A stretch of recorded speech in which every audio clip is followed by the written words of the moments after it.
once again, good morning. Today we have a special guest in our class. We are going to, from this class on, we're going to have someone else in our classes. So it's not going to be just me. You're going to have, or you're going to work from now on with me and with another teacher. So please, guys, give him a welcome. Diego is going to be practicing because he's already, he's almost getting his degree as a teacher. So he's practicing with us and he will be giving you some parts of the lessons. So you're going to work with him and with me. He will be part of our class from now on. So everyone, please say hi also to Diego because he's going to be our guest in our classes.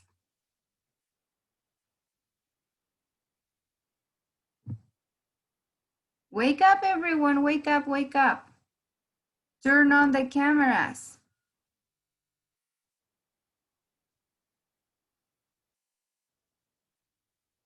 Thank you, Cynthia. So everyone say hi. So Diego also can see that you're saying hi to the new teacher. Thank you guys.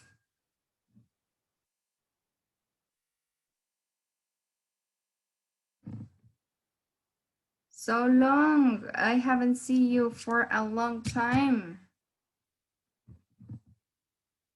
Thank you guys for turning on the cameras. Thanks. So now it's going to be easier to see how you welcome to the new teacher.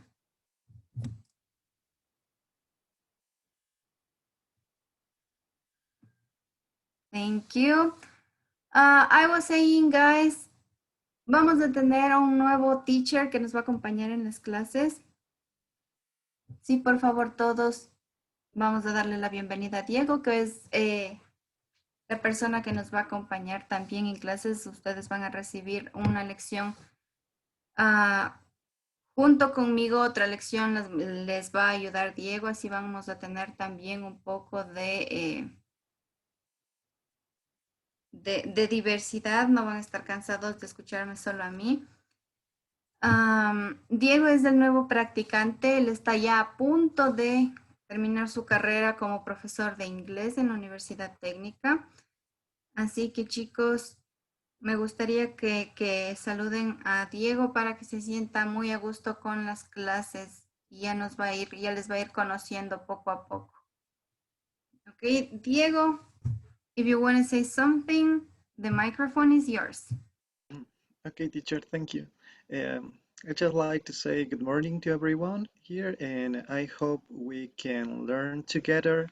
As the teacher said, I'm here to, I'm a practicant, so, and I need to be here with you to learn from you and maybe to teach you something, and I hope we all together can get along well. And that's it. Thank you, teacher.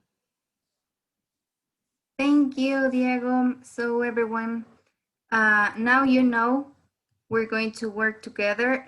So don't panic if some classes Diego starts and the others I start. So we're going to move this way.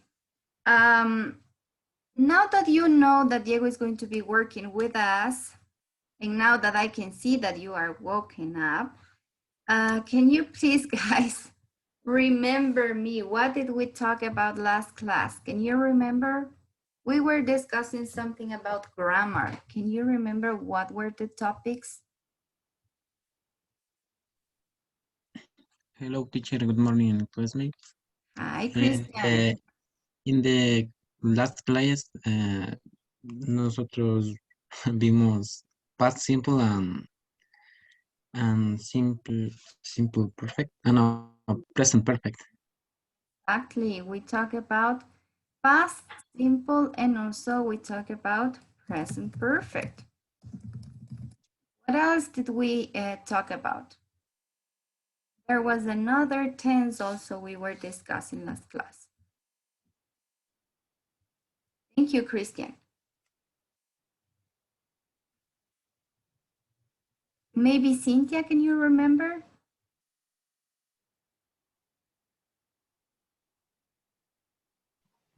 Teacher, ¿me escucha? Yes. Para past simple, present perfect de auxiliar has and have. Okay. También se aumentaba ing. Okay, estás justo en el tiempo que me hace falta ahí con el verbo en ing. ¿Cómo se llamaba ese tiempo? Me hace falta escribir aquí un tiempo. Been. No. Present perfect continuous. Present perfect continuous. Y aquí sí puedo añadir lo que tú me acabas de decir. Yeah. So we have the auxiliary have and has, right? Has, been, más been. Has been. Más ing, verbo en ing. Exactly. Verb with the ending in ing. So this would be the structure for a present perfect continuous. Can you remember, thank you, Cynthia. Can you remember any of you guys? What was the structure with the present perfect? Just present perfect simple. We use the auxiliary have and has, and what else? How is going to be the verb? Exactly. Past participle, right? Sorry. Thank you. And what about the past simple? How do we know or how do we recognize that we're talking about the past tense? ¿Cómo saben que es un pasado simple?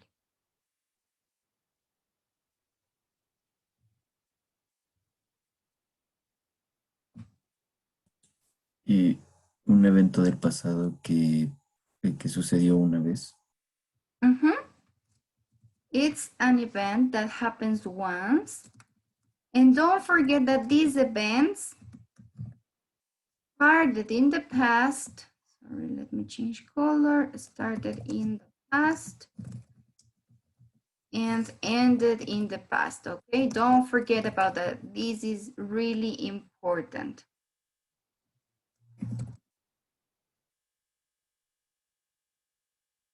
But besides that, how do you know that it's a past simple? ¿Cómo podemos darnos cuenta que es un pasado simple? ¿Pueden recordar tal vez algún auxiliar o qué tiene el verbo que ustedes se pueden dar cuenta que es un pasado simple? Teacher, verb en ed.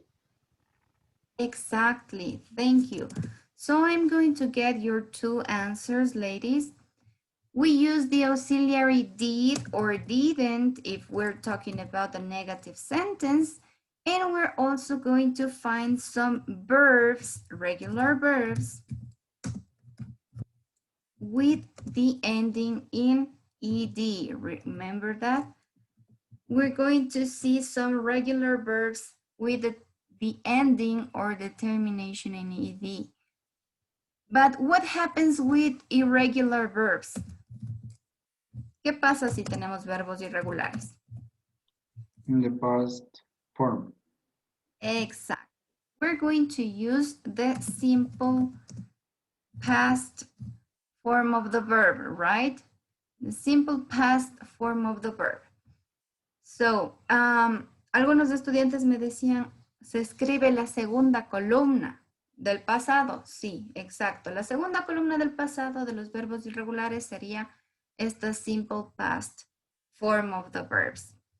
Okay, when do we use, listen carefully guys, when do we use this present perfect?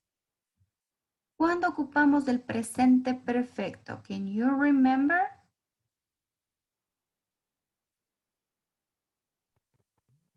experience. To talk about experience, right? What else?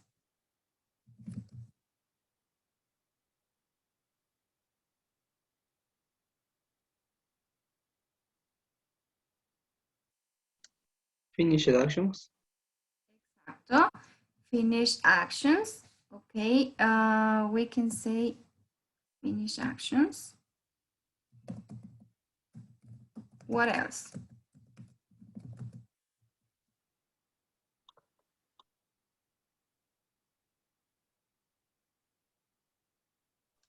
Permanent actions. Excellent. Permanent actions. And also don't forget that with this present perfect tense, we focus more on the result than anything else, okay? So we're going to be using this present perfect simple to talk about experiences, something you have done, finish actions, permanent actions, and the result. We focus on the result, not on the duration. So what's the difference, or when do we use this present perfect but continuous? Present perfect continuous. Can you remember?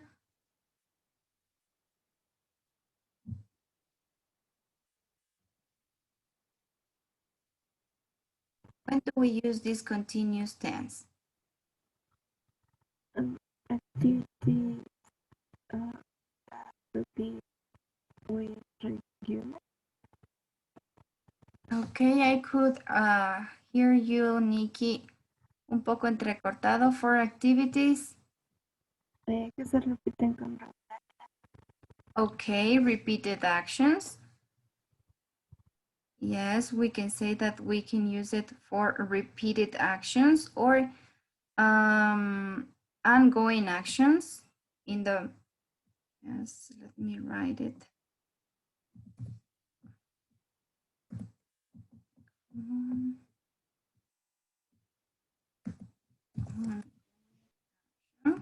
Thank you. Teacher, temporary actions. Yes, for temporary actions as well, something that it's going to end really soon, right? Temporary actions. Thank you. What else, or when else do we use this? Unfinished actions. Unfinished actions. Yes, when we're talking about temporary actions or actions that are happening in the moment we're speaking. And also, don't forget that this tense, it's going to focus more on the duration of the action, okay? The duration. So you're going to say, Luis have been studying all morning. ¿Sí? Luis ha estado estudiando toda la mañana. Nos vamos a enfocar más en la duración o en el tiempo en el que se está desarrollando esta acción, más que en el resultado. ¿Sí? If we use all morning, si utilizamos toda la mañana, sabemos que aún no termina el día. ¿Sí? Y que tal vez Luis sigue estudiando. So this would be the difference between these three tenses. Don't forget about these, guys. And what is more important, don't forget the structures. These are essentials for you to see which tense is the one that you're using. Okay. So thank you. You were really good with the memory. Se han acordado muy bien todo lo que vimos la clase anterior. So I think I can move on to the next part. Today we're starting unit, we continue with unit number 2, but we're going to focus on lessons 2C and 2D. And in these lessons, guys, we're going to work in some phrases, especially in the first lesson, lesson 2C. we're going to see some phrases that you're going to use. But before thinking about phrases, please, guys, I'm going to share with you a question. Think about these questions, and then you will tell me the answers, okay? So let me share the screen with you, and you can know what I'm talking about. Here we are. So think about these 3 questions, guys. Have you had a problem recently? What was the problem? And did you solve it? Did you solve the problem? And how? How did you do it? Okay, so guys, think about a very simple problem maybe you had yesterday or you have had a long time ago. It doesn't matter. Just think about a problem, a very easy problem. Maybe once that you forgot your keys, your house keys, or a time when you couldn't, I don't know, download something or upload something, or the time you couldn't present a homework, anything. Just think about a problem you had recently. Okay, try to think what was the problem. Try to explain what was the problem. And don't forget at the end to add the information about if you solved the problem or not. Okay, or how did you do it? How did you solve the problem? So for this activity, guys, remember you're going to work in this case as it is a problem. You're going to take this very short task. You're going to perform it individually. It's going to be an individual activity. And you will have, as you know, 2 to 3 minutes. So 2 to 3 minutes to think about a problem. Can you please, Christian, can you ask me the first question, please? We're going to make an example. Can you ask me the first question, please?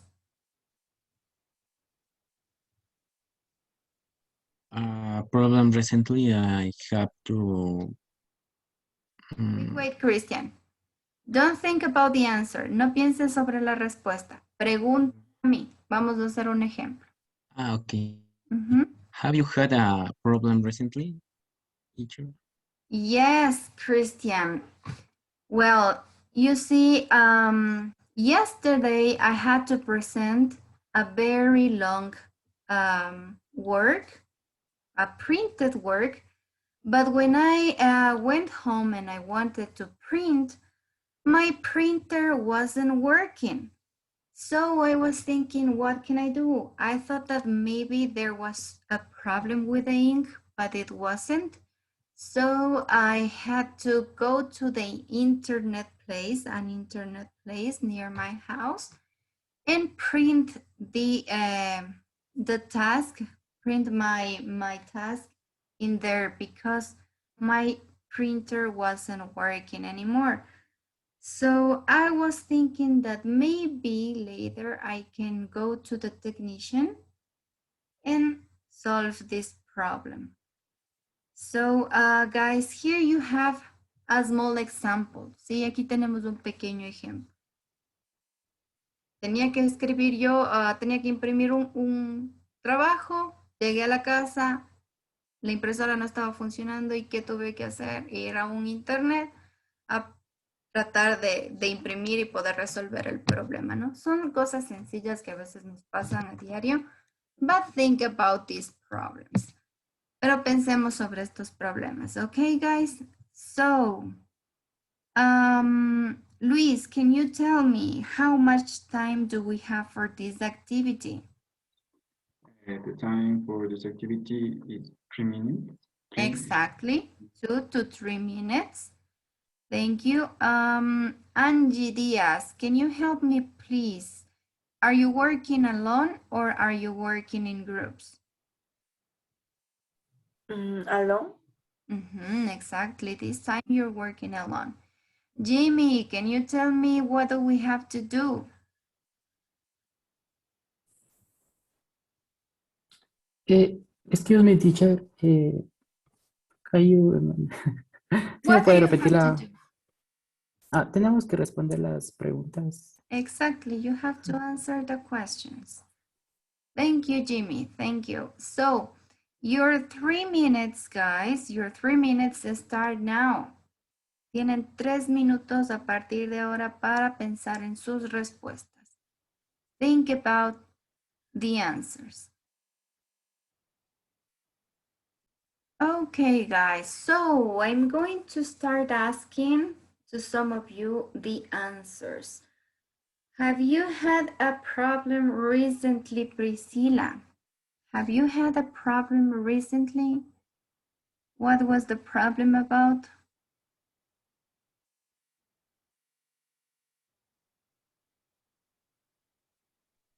Teacher. I can hear you, Priscilla. Yes, I had a problem with my internet.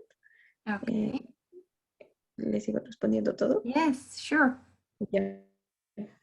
I haven't been able to receive my class because my computer is very slow and my internet goes out every time. And I have not able to solve my problem because I don't have time. You couldn't solve your problem, okay, because you don't have time. That's a real problem that some students are facing, yes. They have some trouble with their computers or maybe with the internet connection. Thank you for sharing your problem with us, Prissy. Can you help me with your problem, please, Michael?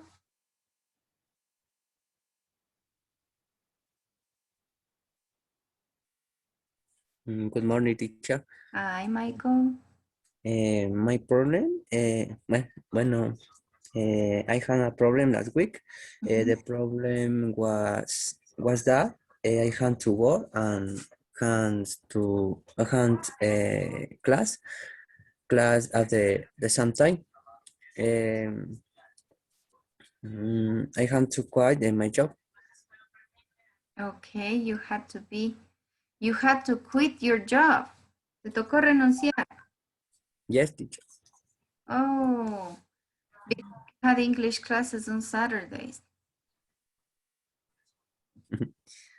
So yes, wow, that's a problem, yes. You had work and classes at the same time.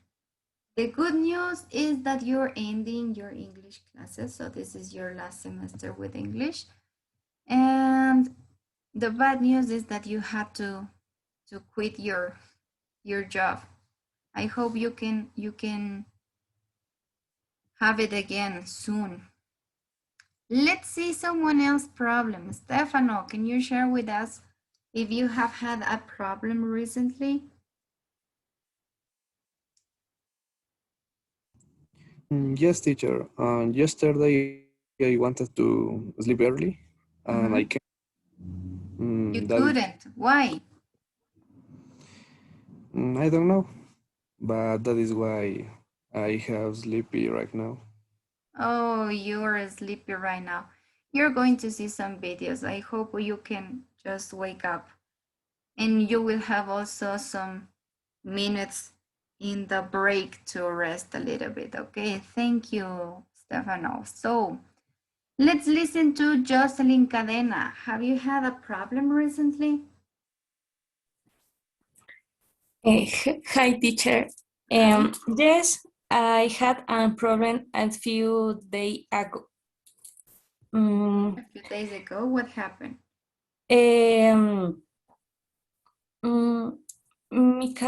My car got break with I was shopping. Did you solve it? Yes, I solved it. I called a mechanic and they fixed it. Okay, so your car was broken when you were doing some shopping and you had to call to the mechanic to solve it. Oh my God.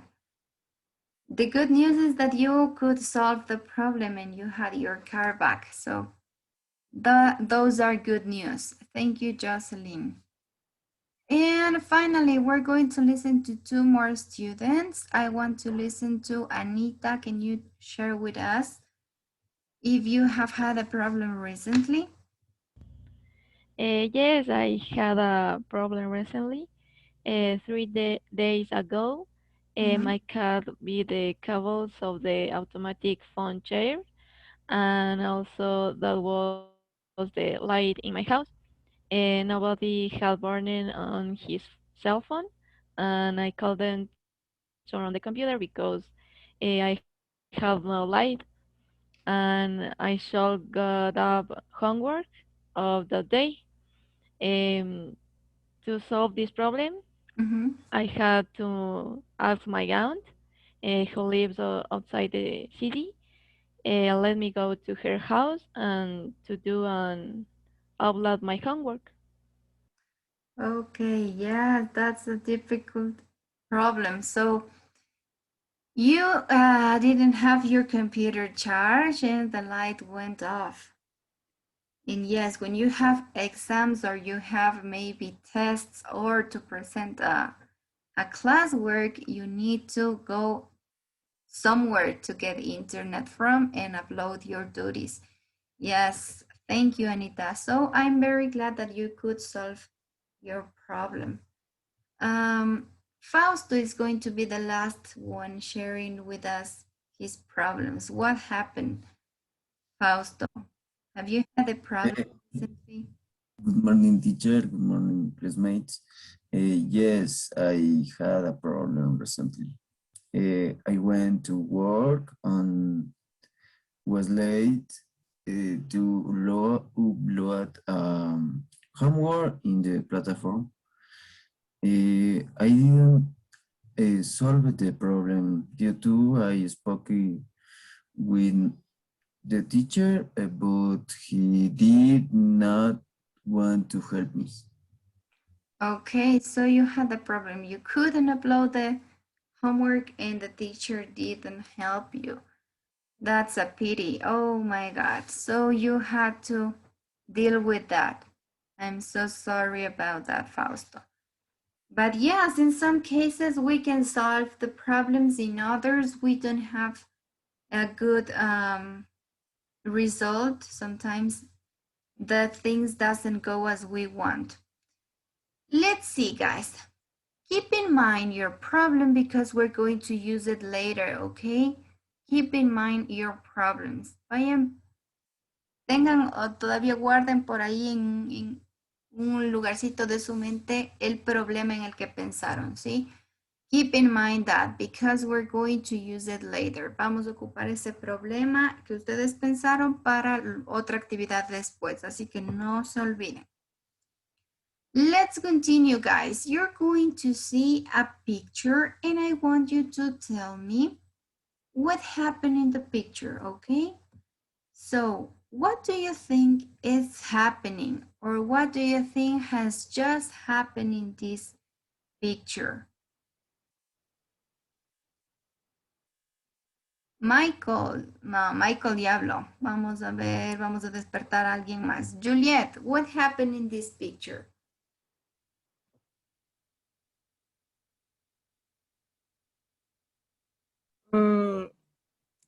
Is watering the juice.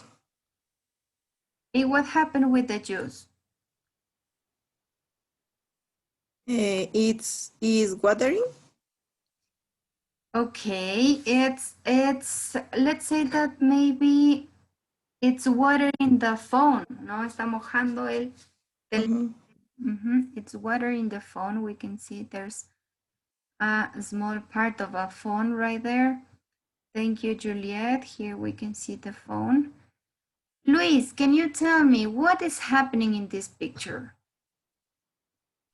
In this picture, climbing the juice, climbing the juice on the table. The juice has fall down in all the tables. So yes, everything is wet. Let's see, George, what else can you tell me? What has just happened in this picture? The gear with the coat is helping to the other gear to clean the juice in the foam. I don't know. Exactly. Yes, thank you, George. So one of the ladies is helping the other to clean everything. Let's see, guys. We're going to watch a small and very short video about this situation. So you're going to see what has just happened. Please pay attention because you're going to answer some questions after watching the video, okay? So let me make the video bigger and share with you the sound of my computer so you can listen to the video. Okay, just give me a second. Let's make this bigger.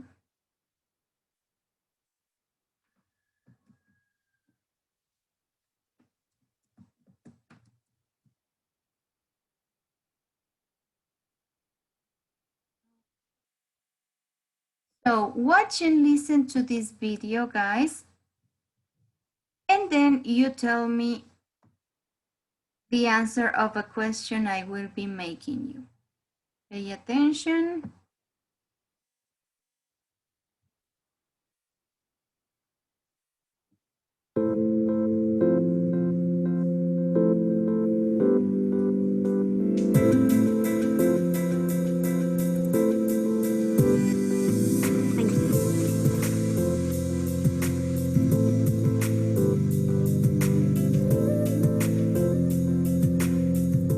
Becky. Oh, hi, Rachel. Oh, no. Oh, Becky, I'm so sorry. Why? It was me that knocked it over. But I distracted you. Oh, what, by saying hello? Don't worry about it. It was my fault. At least let me get you another orange juice. Okay, guys. So you got it right. The lady just dropped her orange juice into the table. And the other one, Rachel was helping her to clean everything.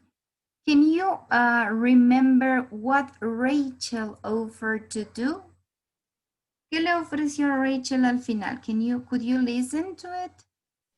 New juice. Yes, a new orange juice. She offered to Becky that she will buy a new orange juice. That's such a nice action, right? Esa es una buena acción. ¿Después de qué? Casi sin probar el jugo se quedó sin jugo. Okay, yes. She was offering to buy a new juice. And what do you think that Rachel and Becky are going to do next? What do you think that they are going to do next? After cleaning the table, what will they do? They eat together. Okay, they can sit together. That's a possibility. Thank you, Brian. What else do you think they are going to do?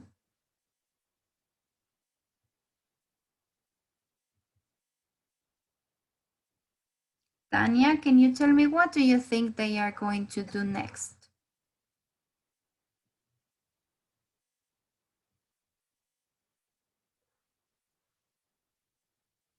Wake up, Tanya.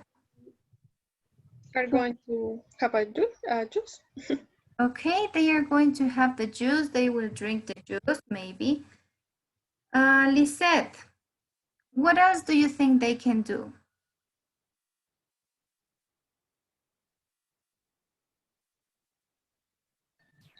Yes, teacher, ¿Me escuchan? Yes, I can hear you loud and clear.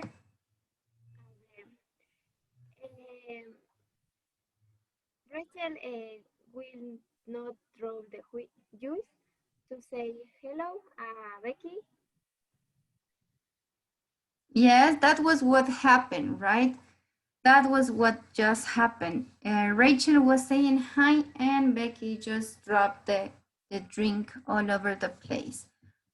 But Miguel, can you tell me what do you think Rachel and Becky will do?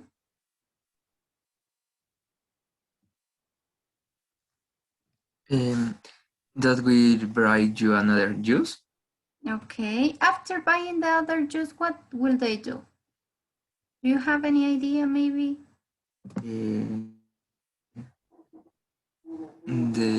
will talk. Okay, they will talk. That's a good one. Thank you. So I heard all of your answers. And now we're going to see the second part. We're going to see what happened. So you can help me with these true and false sentences, okay? We're going to see the second part of the video. And please, guys, focus on the video and listen carefully because you're going to help me with these true and false sentences. Okay, we have Becky's screen is still working. Rachel thinks removing the SIM card may help. Becky is worried about losing all her phone numbers. Becky bought the phone very recently and Becky has got insurance. Rachel heard on the radio about using rice to dry phones. Maybe one of the new words you're going to find in this listening, it's going to be this word. Okay, so don't panic because this word means seguro. Sí, cuando ustedes escuchen esta palabra en el video, insurance, se refiere al seguro. Recuerden que tenemos car insurance, we have health insurance. Hay algunos tipos de seguros. Sí, hay seguros para el auto, seguros de salud, seguros para viaje. Sí, cuando ustedes quieran referirse a cualquier tipo de seguro, van a utilizar esta palabra insurance. So, now that you know the meaning of this word, we're going to listen and we're going to see the second part, okay? So, in the second part, you will have a little bit longer conversation for you to listen. So pay attention. Oh, this is part 1. No, I need part 2. Let me see, is this one. Okay. So now I'm going to share with you the screen. Pay attention to this part and then you help me with the answers, okay?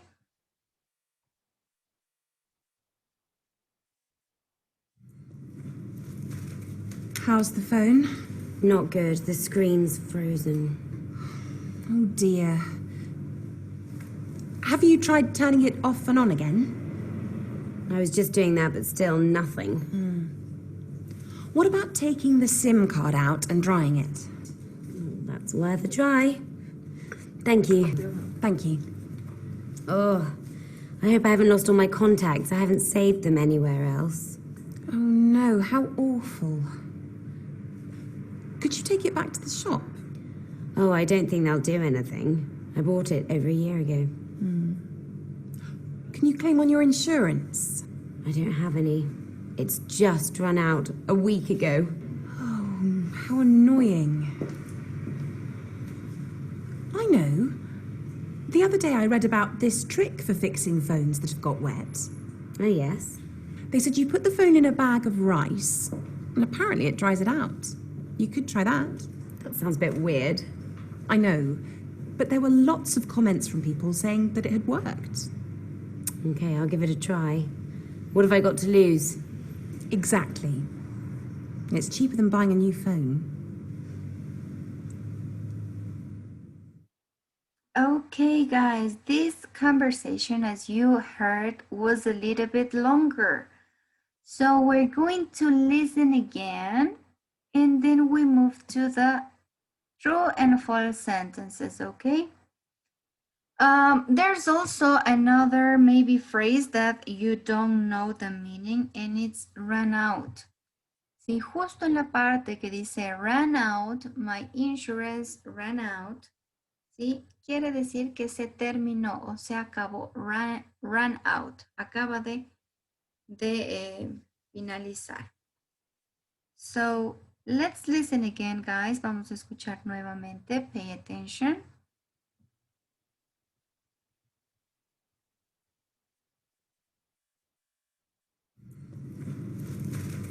How's the phone? Not good. The screen's frozen. Oh dear. Have you tried turning it off and on again? I was just doing that, but still nothing. What about taking the SIM card out and drying it? That's worth a try. Thank you. Thank you. Oh, I hope I haven't lost all my contacts. I haven't saved them anywhere else. Oh no, how awful. Could you take it back to the shop? Oh, I don't think they'll do anything. I bought it over a year ago. Can you claim on your insurance? I don't have any. It's just run out a week ago. Oh, how annoying. I know. The other day I read about this trick for fixing phones that have got wet. Oh, yes? They said you put the phone in a bag of rice, and apparently it dries it out. You could try that. That sounds a bit weird. I know, but there were lots of comments from people saying that it had worked. Okay, I'll give it a try. What have I got to lose? Exactly. It's cheaper than buying a new phone. Okay, guys. Okay, so after watching the second part of this disaster with the phone, can you please, guys, help me to complete these sentences? Are they true or false? Please, can you help me? Steffi, is the first one, the first sentence, true or false? The first sentence is false Why? What happened? because the screen is frozen. Yes, the screen is frozen. Frozen screen. Yes, thank you. Thank you, Steffi. So, Joanna, can you help me with number 2? Rachel thinks removing the SIM card may help. True or false? True, teacher. True, yes, that's right. They took out the SIM card and they tried to try the card. Thank you. Let's move to number 3. Annabelle, can you help me with number 3? Becky is worried about losing all her phone numbers. True or false? True, teacher. True, yes. She didn't save anywhere else the phone numbers, so she's worried about losing them. Thank you. Let's move to number 4. Can you help me with number 4, please, Gabby? Becky bought the phone very recently. Is it true or false? False, because about the last year. Yes, a year ago. 1 year ago. She bought the phone. Yes, it's false. Thank you. Let's see. Erika, can you help me with number 5? Becky has got insurance. True or false? False, teacher. False. Why? El seguro ya se le terminó. No decíamos, ya se la terminó. Run. No. Run out. Run out. Run out significa que terminó. ¿Sí?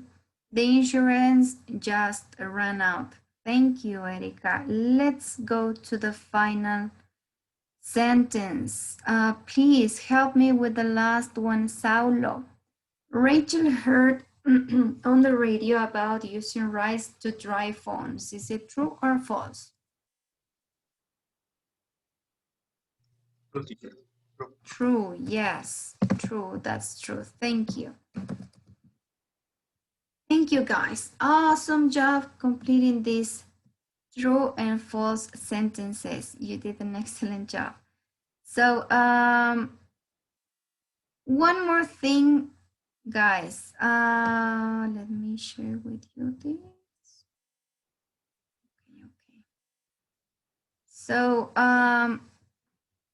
have you heard about any other trick to dry web cell phones? Maybe. ¿Han escuchado de alguna otra forma como de poder solucionar este problema cuando se mojan los teléfonos? Have you tried something else? ¿Han intentado hacer algo tal vez aparte de utilizar la funda de pronto?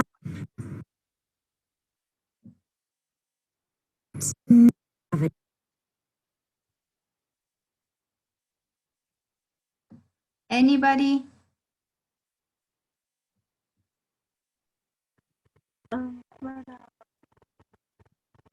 Para sacar el agua del parlante del celular se pone una música como para que salga.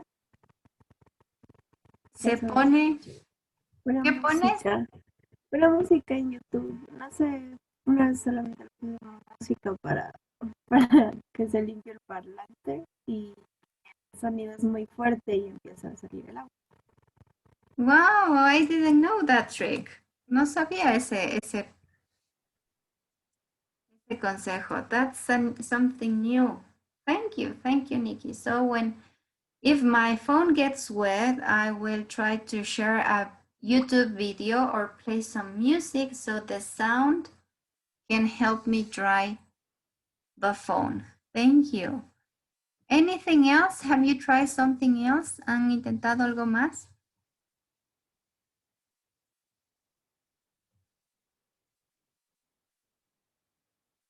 Maybe put the phone outside with the sun.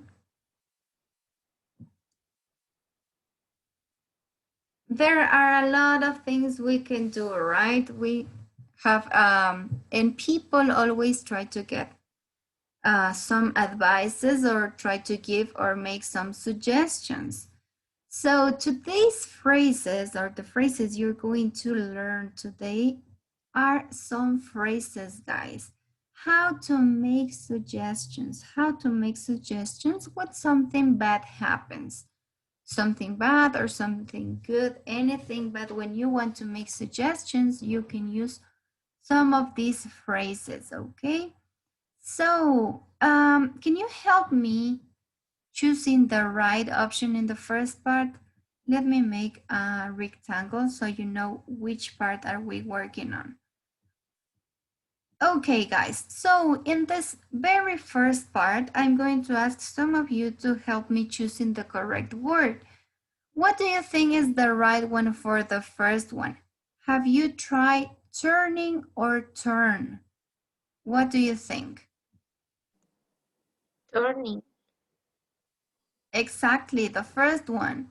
Have you tried turning it off and on again? ¿Has intentado apagarle y encenderle de nuevo? ¿Sí? Have you tried turning it off and on again? Let's move to number 2. What about taking or take the SIM card out and drying it?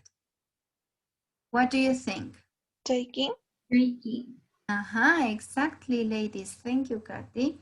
What about taking? What about taking the SIM card out and drying it? ¿Sí? ¿Qué te parece si sacamos la tarjeta, el chip, y le secamos, no? What about number 3? Could you take it or could you take it back to the shop? Take, teacher. Take. Exactly, just take, ¿no es cierto? Take. Could you take it back to the shop? Thank you. Let's move to number 4. Can you claiming or can you claim for your insurance? Claim. Claim, exactly. Puedes, puedes pedir, ¿no? O puedes ir y hacer efectivo tu seguro. Can you claim your insurance? Thank you. Podrías reclamar en tu seguro, sería, ¿no es cierto? And the last one, you could trying or try that. What do you think? ¿Cuál elegirían en la número 5? Number 5. Exactly, just try. Remember, you could try that. You could try that. See? You're going to see when do we use each of them. Okay, just keep in mind these sentences. And the most important in this part, guys, is to notice the first part of the sentences, okay? Vamos notando justo las primeras frases que nos permiten introducir o también formular sugerencias, ¿no? Have you, what about, could you, can you, or you could. ¿Sí? Y ya vamos a ver más de estas frases. Help me, guys, in the second part, in the blue chart. I'm going to make a blue chart right here. Can you help me to complete these 4 short conversations, these 4 short lines with the words we have in the small box, okay? So I'm going to ask some of you to help me completing these. Number 1, what would you use in number 1? Please, can you tell me, Steve? What would be the right option for number 1?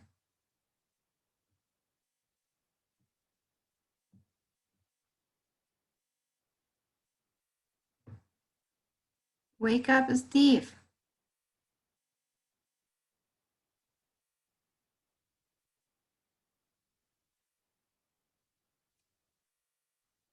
Steve a la 1, Steve a las 2, Steve a las... Teacher, ya. Justo se despertó. If. Okay, Steve. Ay, yo escuché Number otro 1. nombre, por eso, teacher. If. Help me with number 1, Steve, please. How about... Give. But how about just leaving it, putting it treats out? It'll give.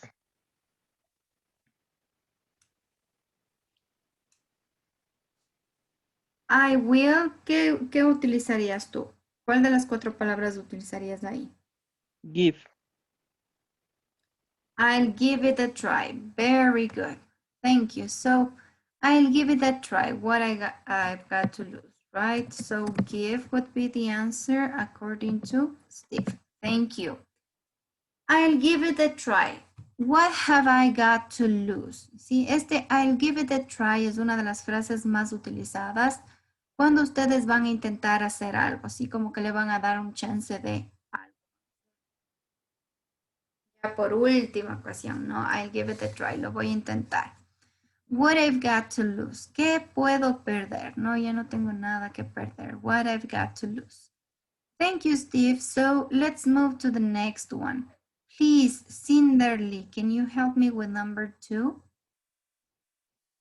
Why don't? That's worth a try. Can you read the whole 2 lines, please? ¿Podrías leer las 2 líneas? Why don't you try? Ay, no veo. Yes. A ver, why don't you try driving it with a hair dryer? Worth a try, but wouldn't the head damage the phone? Exactly. Thank you. So why don't you try drying it with a hair dryer? ¿Por qué no intenta secarle con el secador de cabello? That's worth a try. Vale la pena intentar. See, that's worth a try.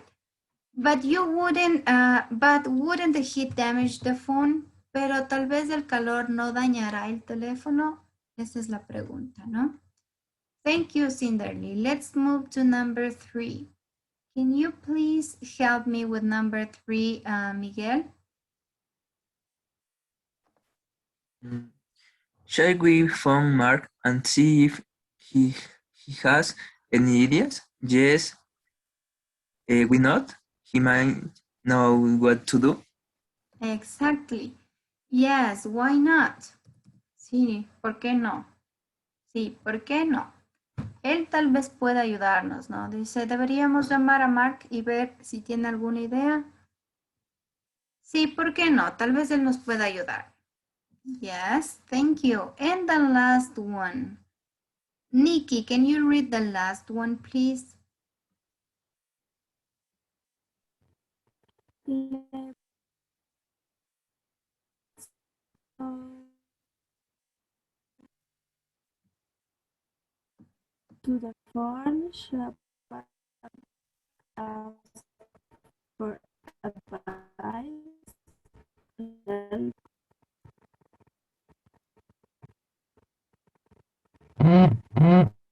Yes, that's a great idea. They should be able to help. Thank you, Nikki. Nikki is having some problems with the connection. I keep on listening to Nikki with her voice cut. But anyway, yes, this is the second part. So as you can see here, we have some other ways to introduce or to give a suggestion. Look at this. We have how about, ¿y qué tal si? ¿No? ¿Y qué tal si le dejas afuera hasta que se seque? How about just leaving it until it dries? Mucho ojo con el verbo. ¿Cómo está el verbo después de how about?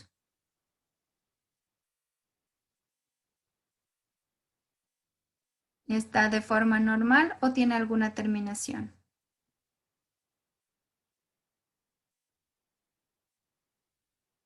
Look at the verb, look at the verb. And in an ing. Ends in ing. So when you are using these 3 forms, the verb is going to end in ing. Siempre que ustedes inicien una sugerencia, tal vez con frases como have you, what about, or how about, van a utilizar el verbo con ing. ¿Sí? How about just leaving? Tenemos otra forma también como de dar sugerencias y es why don't. ¿Por qué no? ¿Por qué no salimos a comer? ¿Por qué no vemos la televisión? ¿Por qué no? ¿Sí? Why don't we see or why don't we watch the movie? Why don't we go to the restaurant? Etcétera, etcétera. Okay, and we have also the word let's. Let's to make a suggestions. Sí, este let's también nos sirve para empezar a dar una sugerencia. ¿Por qué no vamos o vamos a tal lugar? No. Let's go to the party. Vamos a la fiesta. Let's have some break. Vamos al break o tengamos un break. Sí, nos permite introducir también nuevas sugerencias. Okay, guys, so can you think about any solution about the following problems? Here we have some problems. Which solutions could you give me to these problems, guys? For example, for number 1, we have you miss your bus home and the next one is in an hour and it's raining. Imagine that. Se me fue el bus que tenía que coger para la casa y el siguiente bus pasa en 1 hora. Y está lloviendo, pero a cántaros. It's raining cats and dogs. What can I do? ¿Qué sugerencias podrían darme?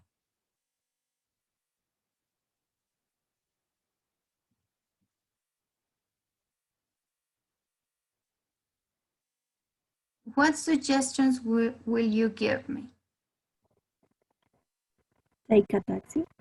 Okay. You could take a taxi. No se olviden que pueden ocupar los inicios de las frases que acabamos de ver.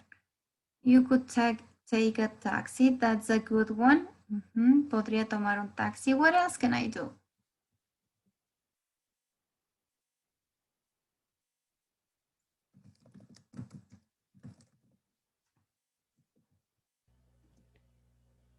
You could call an Uber to get home.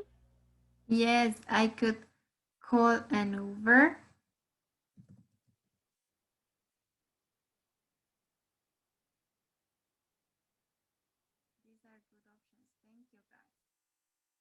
Let's move to the next problem. What would you do if you don't have any ideas about what your friend, what to buy to your friend for her birthday or for his birthday? Let's imagine that today, vamos a imaginarnos que hoy is Diego's birthday. Vamos a imaginarnos que es el cumpleaños del teacher Diego el día de hoy. Y no tenemos ni idea de qué regalarle. What can we do? What can we do, guys?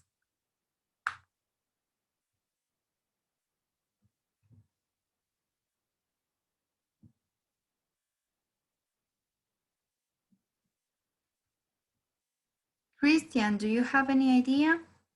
What can we do?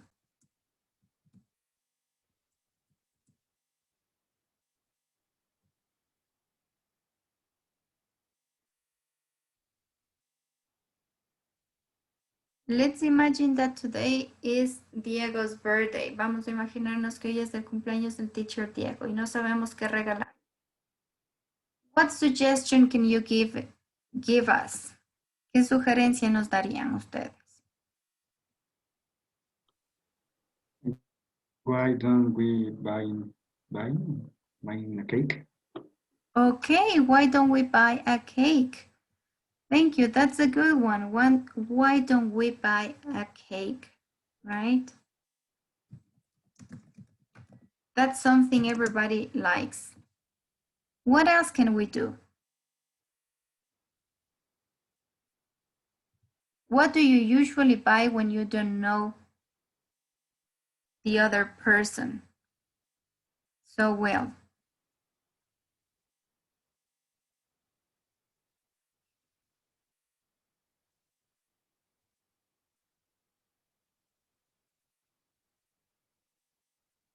¿Qué compran generalmente ustedes cuando no saben si les va a gustar algo en un cumpleaños?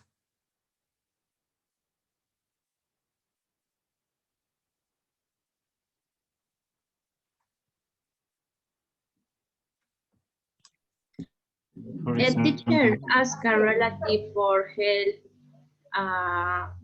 buying a family. Yes, ask for help. Ask for help with the family, yes.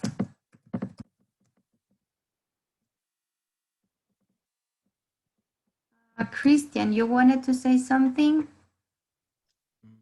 buy a watch. Okay, buy a watch. It's also something that we or everybody needs. We can also buy a watch. Thank you, those are very good answers. So asking for help, it's also always a good idea. Thank you, guys. What about the next one? You've spilled coffee on your shirt and you have an important meeting in 20 minutes. Si le salpicó café en su linda camisa o blusa blanca y tienen una reunión en 20 minutos, ¿qué hacen? What would you do?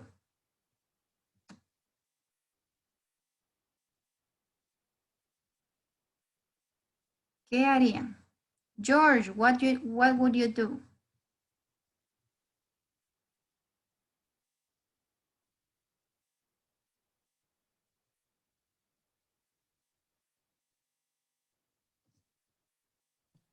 Teacher, buy another?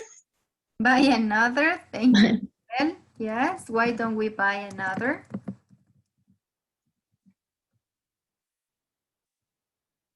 Thank you.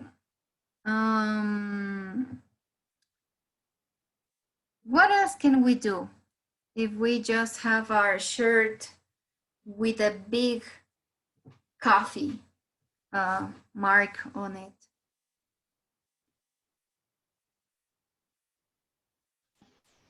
Offer a sweater? Okay, yes, we can use the sweater, right? You can ask for or you can offer a sweater.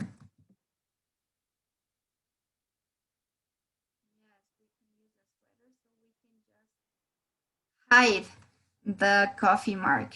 Yes, thank you guys. Excellent. And the last problem we have right here.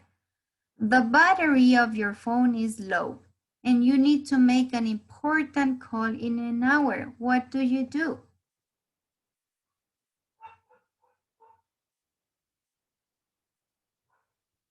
Sí, estamos ya casi sin batería. Por ahí un 4% de batería. Y necesitan hacer una llamada importantísima en una hora. ¿Qué hacen si no tienen el cargador? What do you do or what would you do? Nikki. Voy a la cabina.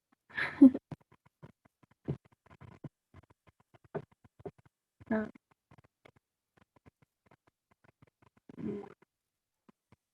voy a las cabinas. Okay. You go somewhere else to call. Find a place to call, we can say.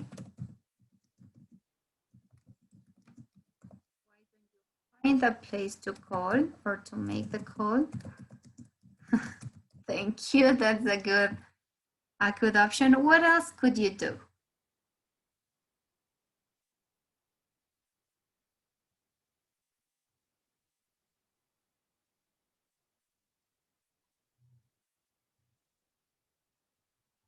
Brian, what would you do if you don't have battery on your phone and you have to call to your girlfriend in an hour? Karian. Why don't you turn off for a while? Yes, turn it off for a while. Excellent.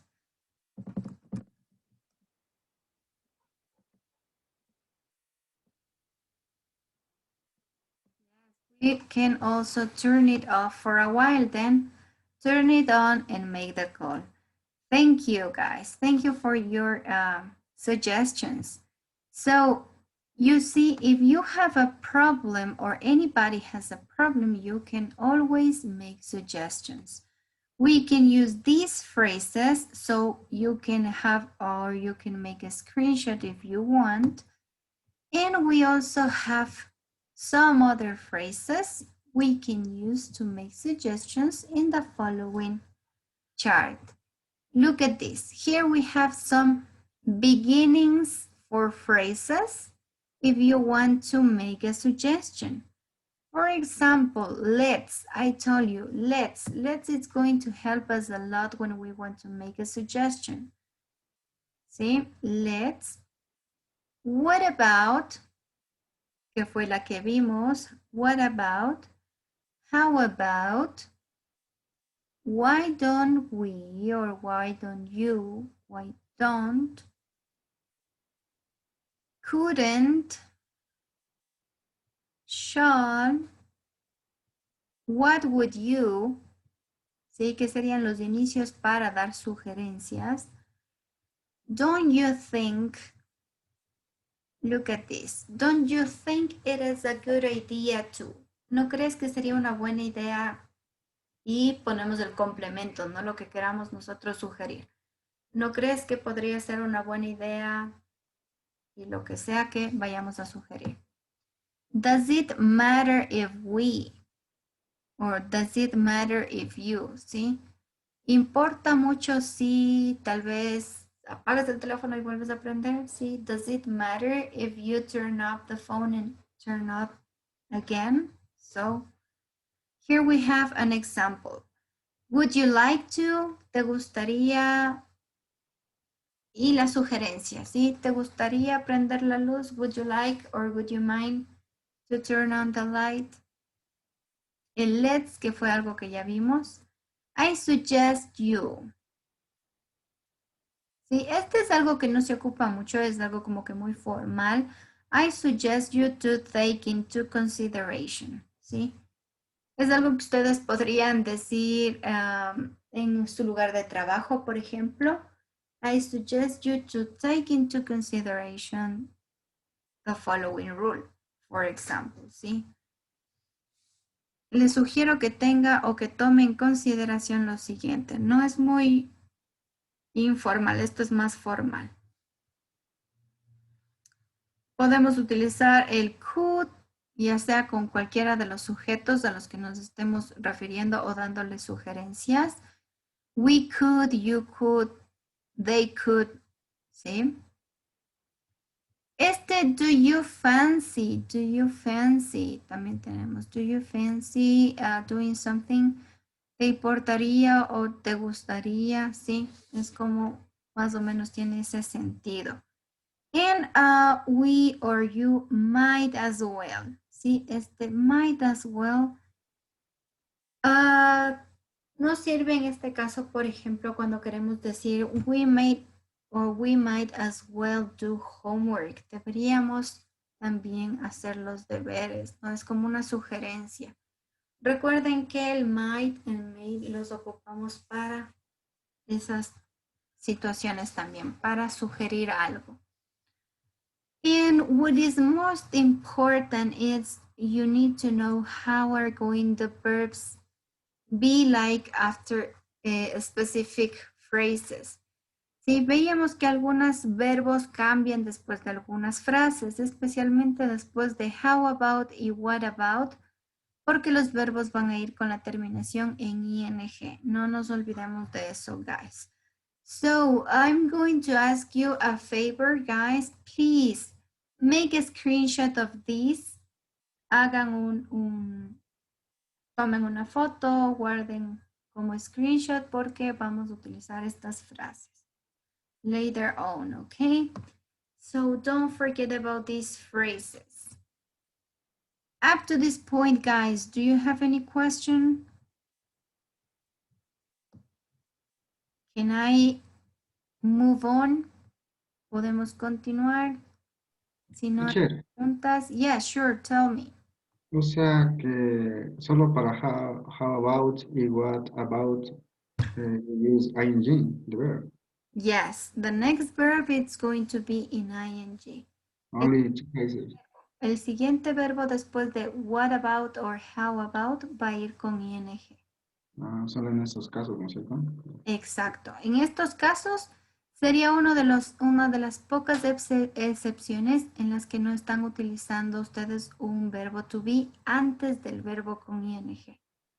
Sí, si no, más bien estamos ocupando una question word. How about or what about. No nos olvidemos. How about or what about, el siguiente verbo con ing. How about watching a movie or what about watching a movie. Con los demás el verbo va en su forma original, ¿sí? Let's watch a movie, why don't we watch a movie. Con eso no, con los otros no tenemos ningún inconveniente.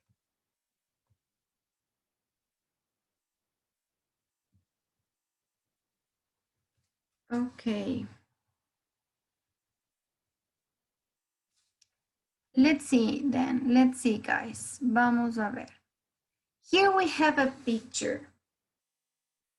Who do you think Becky is talking to? According to this picture, who do you think she is talking to? ¿Con quién estará hablando Becky? What do you think, guys? Rachel. Okay. Maybe she's talking to Rachel. So I'm going to play the last part of this video, and I will ask you a few questions, okay? So let's see the final part of this problem. Let's see what happened. Let me share the screen. Okay. There we go, guys. Watch and listen the last part of this video.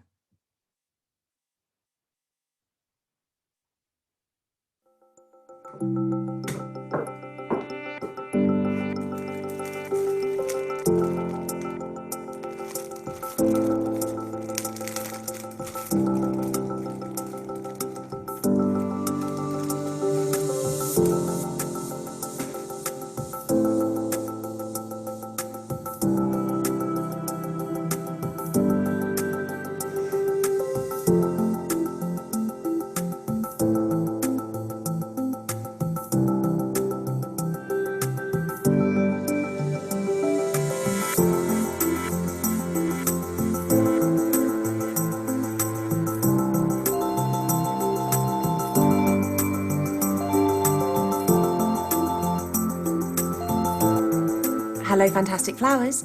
Hi, Rachel, it's Becky. Oh, hi, Becky. How are you? I'm good, and guess what? My phone's working. That rice trick worked. That's brilliant. I'm really glad to hear that.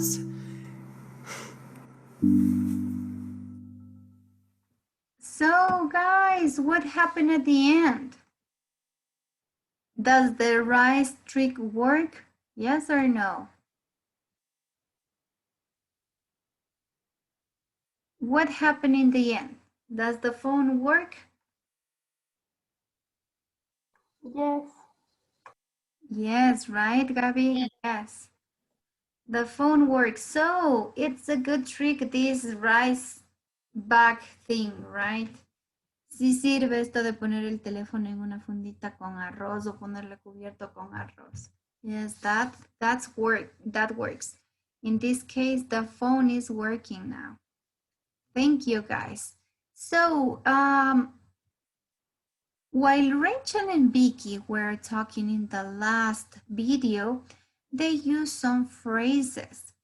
Okay, so you're going to listen to the conversation between Rachel and Becky just for you to catch some phrases, okay? You're going to help me complete these short conversations with the phrases that are missing. So please, guys, pay attention because I'm going to play the first part so you can help me catching the phrase. In the first one we have, how's the phone? Not good, the screen is frozen. Listen to the missing phrase, guys. Track 1.36. 1. How's the phone? Not good. The screen's frozen. Oh, dear. Have you tried turning it off and on again? What was the missing phrase? Did you hear that? Oh dear. Oh dear, yes. Oh dear. So in English, we use a lot of phrases such as this one when we want to sound very sympathetic with someone, like, oh dear. Yes, thank you. Let's listen to the second part and see what's the missing phrase in this one, okay? Listen carefully, guys. 2. I hope I haven't lost all my contacts. I haven't saved them anywhere else. Oh, no. How awful. Oh no, ¿qué más? How awful. How awful. Very good. How awful. Yes. So let's move to the last one, the last phrase. Listen carefully to the last phrase and help me with the answer. 3. My phone's working. That rice trick worked. That's brilliant. I'm really glad to hear that. Okay, so what are the phrases? The first one. That's Brilliant. Brilliant. Thank you, Fausto. Brilliant. Yes, that's brilliant. What about the second one? I'm really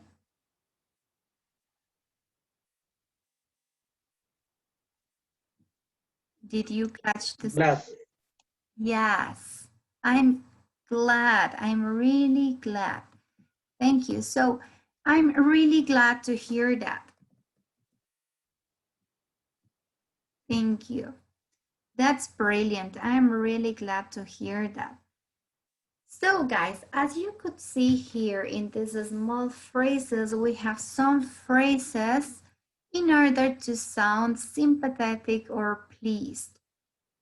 Sí, todas estas frases nos permiten a nosotros expresar un poco más de empatía. ¿Sí? Sonamos más empáticos o más alegres, se podría decir, un poco más agradecidos por algo. ¿Sí? So, the first phrases we have, oh dear. ¿Sí? Si ustedes buscan el significado de dear, el traductor les va a mandar como cariño, ¿no es cierto? Es una frase como de cariño.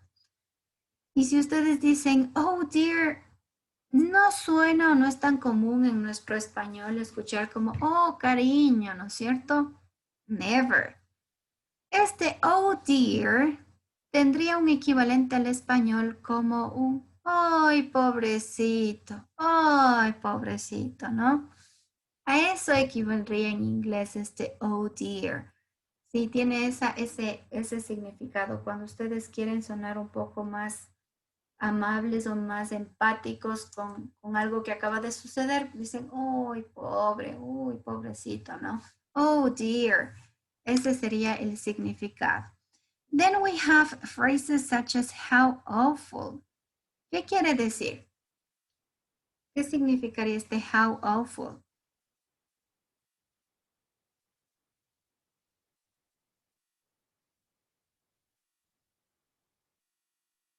What do you think this how awful means? Ahí tienen ustedes, oh no, how awful. Qué horrible. Ajá, qué horrible, qué mal, qué terrible, ¿no? Sí, ese es el significado. Ojo que este awful ustedes podrían también sustituirle con cualquier otro adjetivo, ¿no? Que les permite expresar la situación. Si la situación es mala, pues podemos ocupar how awful, ¿no? Qué terrible. Or how bad. También puede ir how bad. No es tan común, pero porque más se pone más intensidad con el how awful, ¿no? How awful. How bad. What about the next phrase? Tenemos, that's brilliant. ¿Qué querrá decir? Cuando a ustedes les sale algo bien. ¿Eso es brillante? Exacto, si nosotros traducimos literalmente sería como que sí, eso es brillante, ¿no? Pero el contexto en realidad, lo que nos quiere decir esta frase sería como, qué chévere, qué bien, ¿no? That's brilliant. Qué chévere, qué bien. A eso nos referimos con este that's brilliant. Ojo que también podríamos sustituirlo con otro adjetivo que nos dé esa sensación de positivismo, de que algo salió bien. ¿Qué adjetivos conocemos que nos pueden dar esa idea de que algo salió bien? Por ejemplo, yo les doy un ejemplo. That's great. ¿Qué otra cosa podríamos ocupar? Excellent. That's excellent. Okay. Fantastic. Yes, that's fantastic.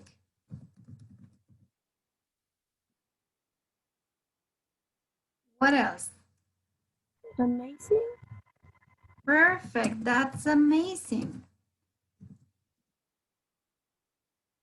What else can we use? Ahí tenemos el inicio de una.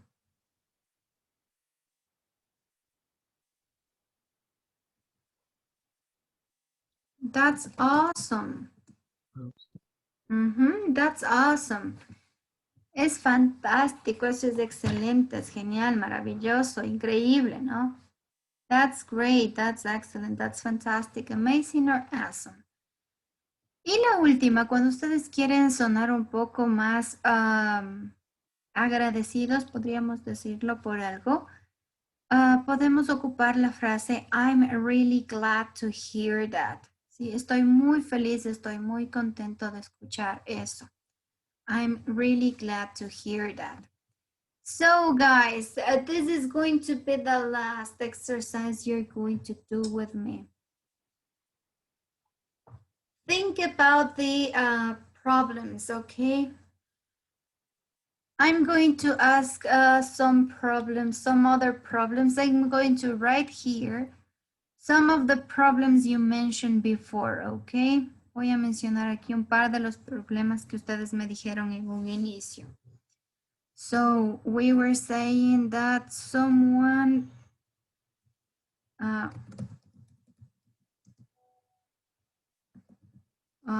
off internet connection.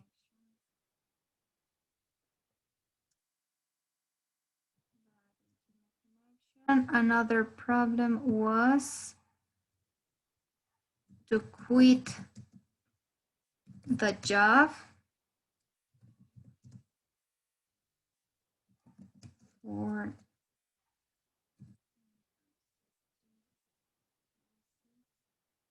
another problem I can remember you mentioned was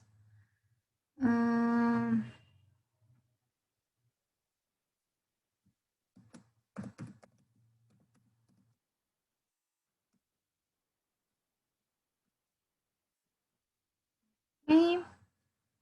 And another problem, let me see.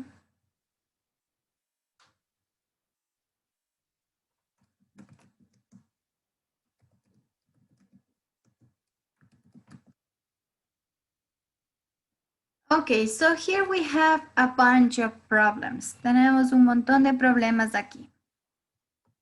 Okay, I've lost my phone. Tenemos bad internet connection. I found a new place to live. My car was broken down. I had to quit the job for university classes. The light went off. I was woken up very early this morning. My sister is coming to visit. I couldn't sleep well last night and I have been offered a great new job. So these are some of the people's problems, right? People problems. What I'm going to ask you guys, can you give or can you think about solutions? See, can you suggest some solutions? Vamos a ver, vamos a hacer dos cosas aquí. Primero, piensen en una solución. ¿Sí? ¿Qué sugerencia darían para estos problemas? Y la segunda, which of these phrases would you use? ¿Qué frases utilizarían ustedes? To sound more sympathetic or please. ¿Cuál de las frases que acabamos de ver ahorita para sonar un poco más empáticos utilizarían? Okay. So,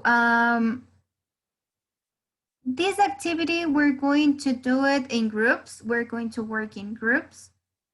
Okay. And you will have 4 minutes to complete this activity, okay? You're going to work with some classmates, so you won't be doing this in a long time. Vamos a tener grupos un poco grandes para que puedan trabajar ustedes mejor y puedan ayudarse a hacer las respuestas, okay? And you will have 4 minutes to do this. Let's see if you catch the idea. Can you tell me, Michael, what do we have to do? ¿Qué tenemos que hacer, Michael? Buscar las posibles soluciones de esos problemas y también ver qué frase se queda más adecuada para poder responder o reaccionar. Exactly. Thank you. So, how much time do we have for this activity, Jennifer? How much time do we have? 4 minutes. Yes, 4 minutes. Can you tell me, please,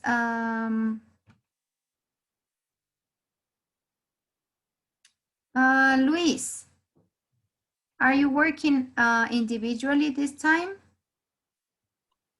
In groups, teacher. Yes, in groups. Thank you. So let me recreate the groups. You're going to work in groups of 4.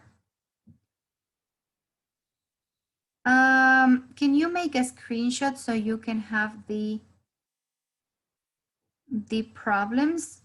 Tomen por favor una fotito o hagan un screenshot para que puedan tener ustedes los problemas. Recuerden que dentro de los grupos pueden compartir la pantalla si se les hace mucho más fácil trabajar así. Okay, guys, there you go. You can enter to your small groups now. Enter to the groups so we can start working with this topic.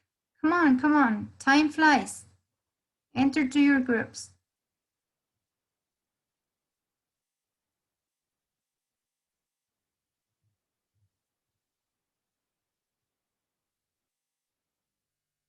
Except for teacher Diego. The rest you can enter to the groups. Erika, Sammy, enter to the groups. Steffi, the same. Michael, enter to your group.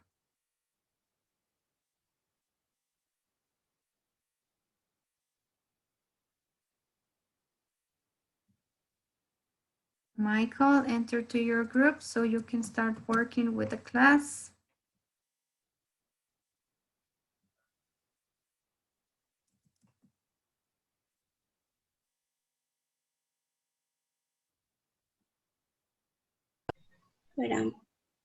Hussein, if you lost your phone, you can buy a new one or use an old phone. Porque yo tengo, si le ponemos en esa de My car has broken down, shall we go a mechanic?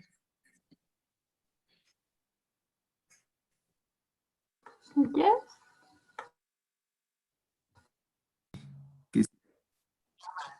Sí, sobra, se acabó. My car is broken. ¿Qué podemos decir? Oh dear, qué pena. Qué mal.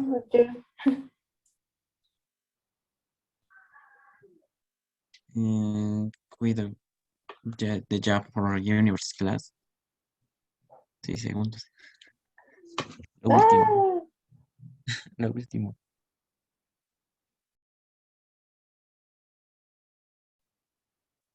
Okay, everybody has just come back to the main group. I heard when you were about to end, when the time was finishing, I heard some of you saying, "Oh no, the time! Oh no! Oh dear!" So yes, the time was very short because we need to work a little bit fast.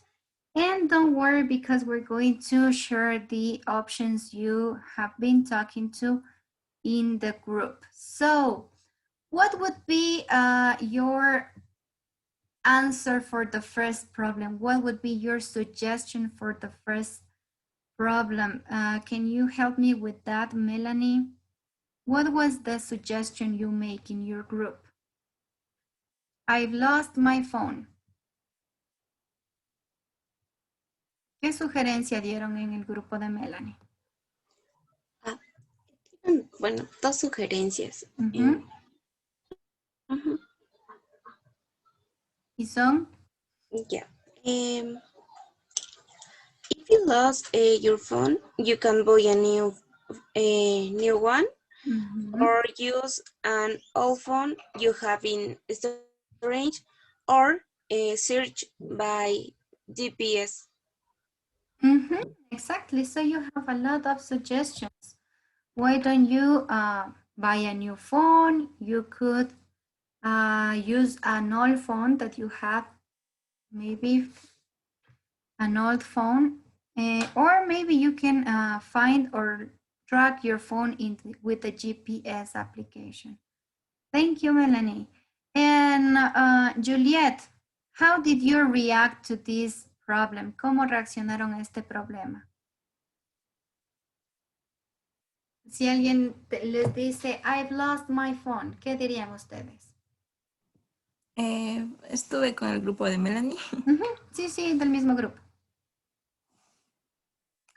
¿Qué frase podrían utilizar para sonar más empáticos? Oh dear. Oh dear. How awful. Or how awful, exactly, how awful. Let's move to another option. We had the problem, let me watch the other problem that I wrote you. I couldn't sleep well last night. ¿Qué harían? ¿Cuáles serían las sugerencias para ese problema? I couldn't sleep well last night. Jimmy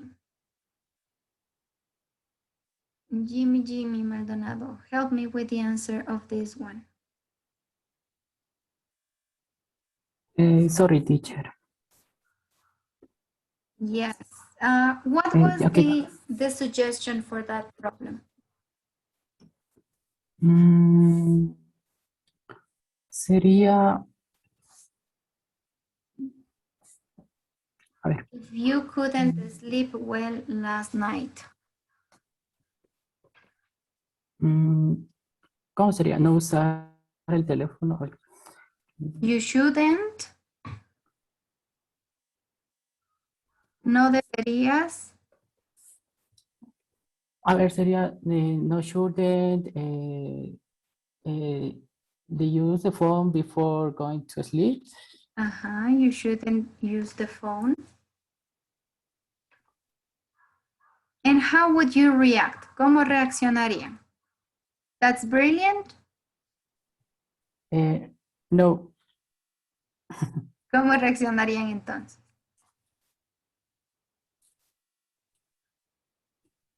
Sería how bad. How bad puede ser, exacto. Or oh dear, no, oh dear, or how bad, or how awful. Thank you. So that's a good option. Let me ask to Samantha, the group of Samantha. What would you suggest if you found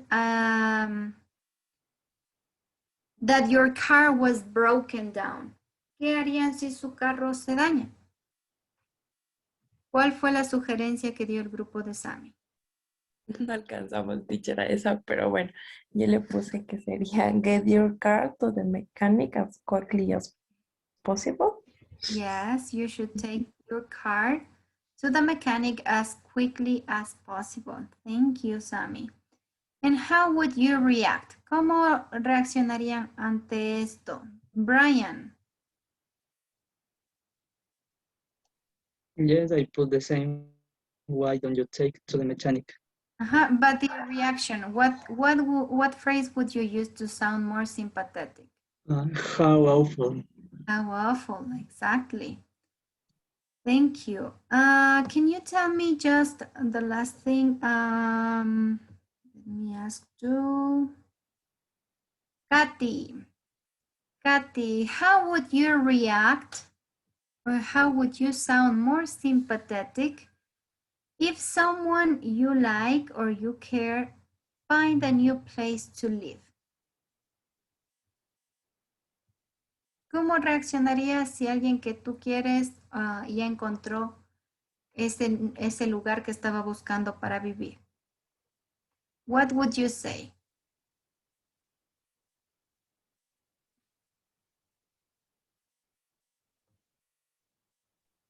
Teacher, yeah, How great show la movie son. Es grandioso, debería mudarse pronto. Yes, it's great. It's great. You should move to the place quick or soon, ¿no?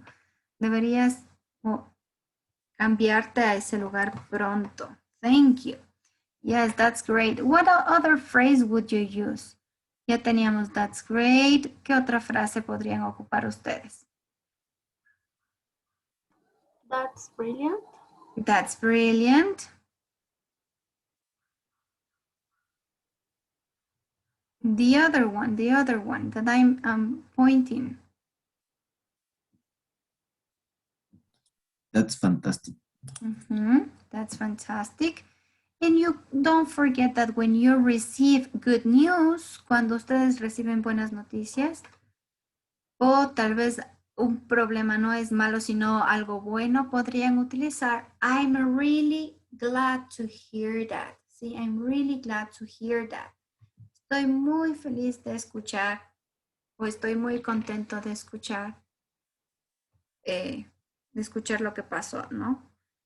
So, these are the phrases you're going probably to use or listen a lot when you are watching a movie or listen to maybe any series you like to watch. Maybe you can find some of these phrases. Es muy probable que se encuentren con algunas de estas frases cuando estén viendo películas o series.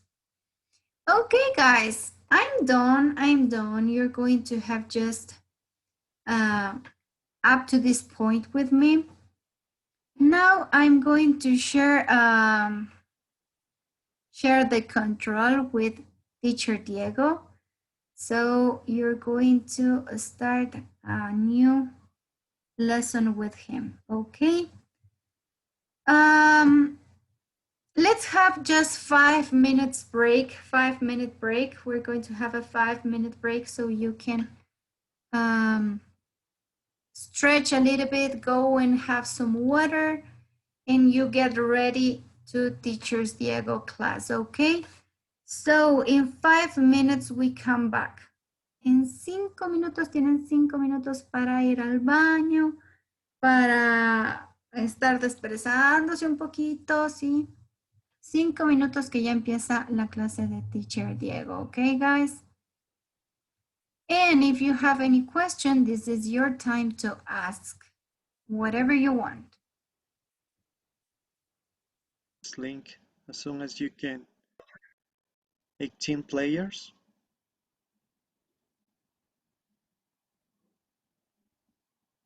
19, 20, 21, yeah.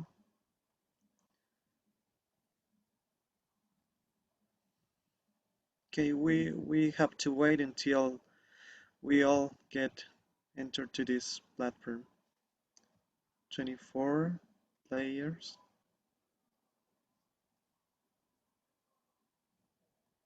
25. And please guys, if you have any question, please just raise your hand and let me know. I will help you. 26 players.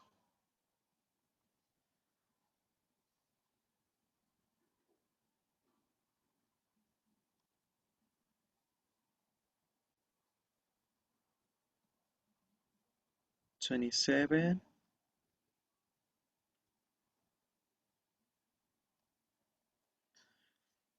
We're almost all.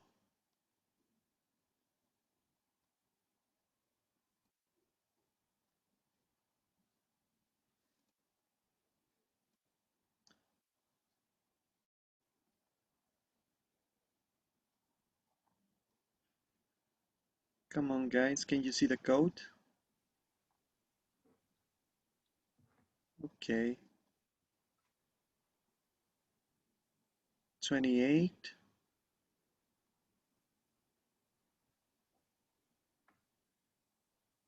3 more students.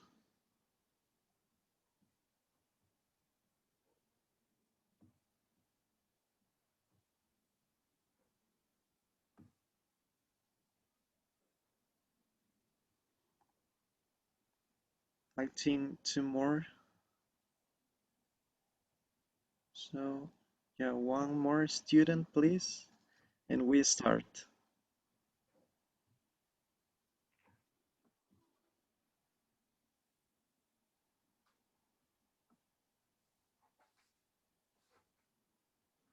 No me entra todavía. Okay, no worries.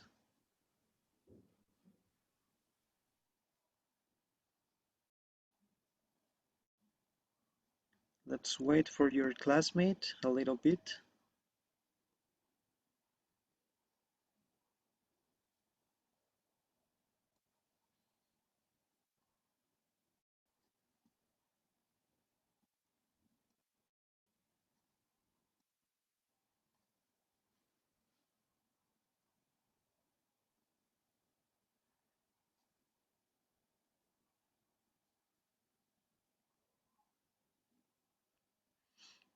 Okay, this game is about some useful expressions to write an email. So you will see these expressions in Spanish and you have to answer with the correct translation in English.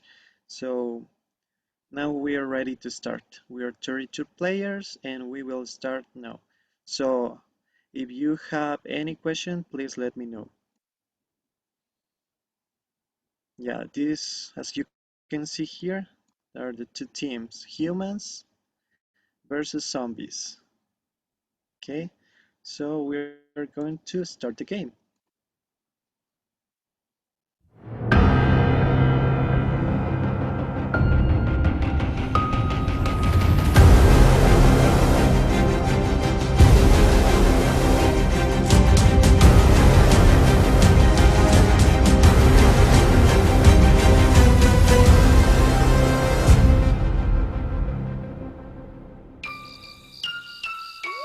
Okay, so as the more answers you got correct, you will have earned some money, and with that money you have to buy some staples or some help, or you can also sabotage the other team.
sabotaged zombies.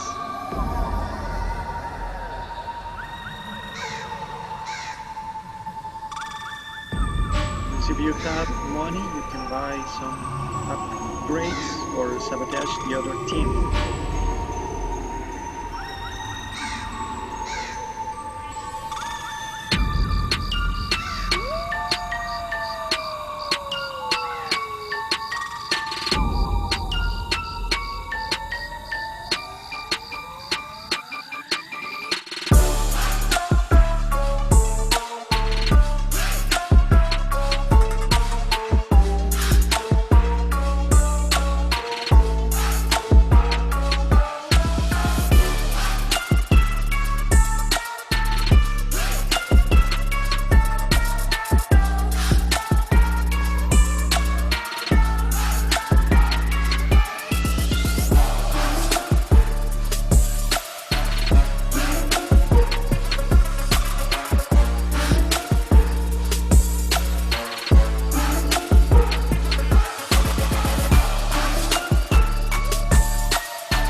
Congrats for the humans teams. Congratulations to all the members that appear on the screen.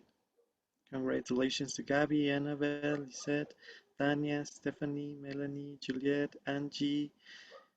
Congratulations to the teacher, Priscilla, Erika, Miguel, Joanna, Anita, Jocelyn, and Jorge.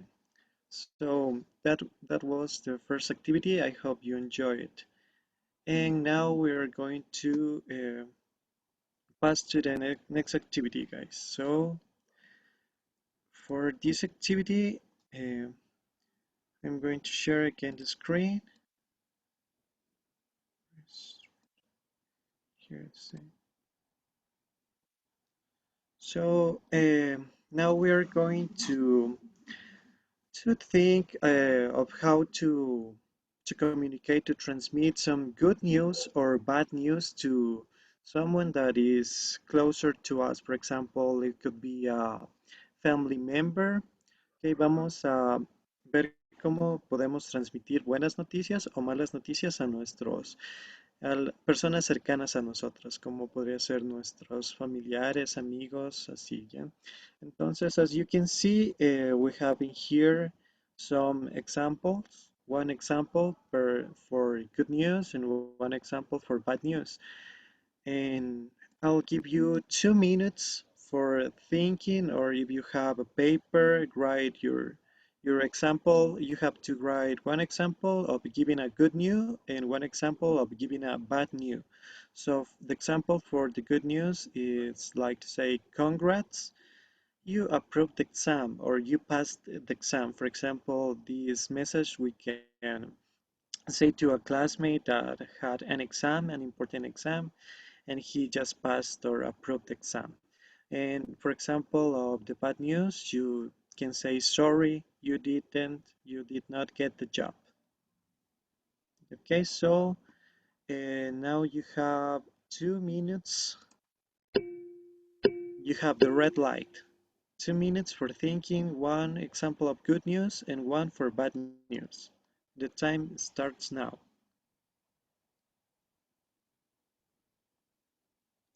So while you're thinking, I'm going to play some relaxing music for you to feel more comfortable.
Seconds.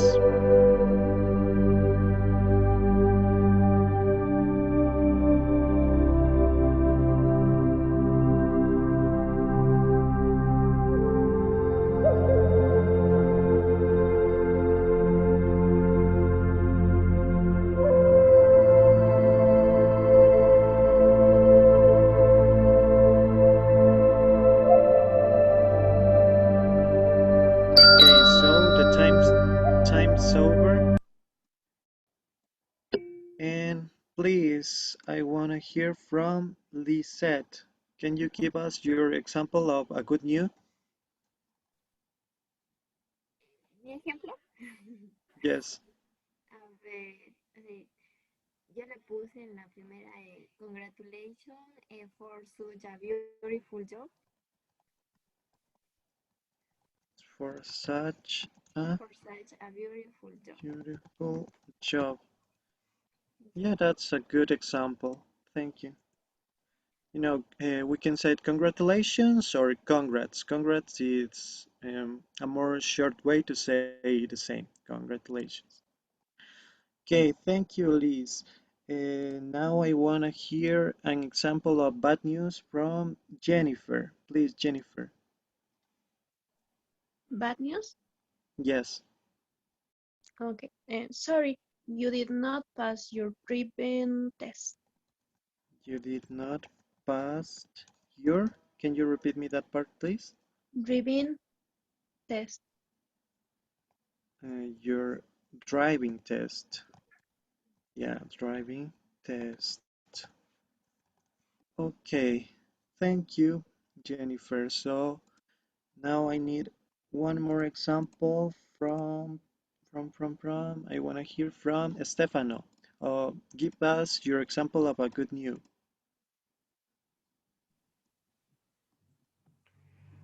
Congrats, you have obtained a very good grade this semester. Congrats. You have obtained. Can you repeat me, please? Good. Congrats, you have obtained very good grades this semester. Good grades this semester. Okay, that's a good example too. And finally, I need another one example of a bad news from, let me see, from Melanie. Please, Melanie.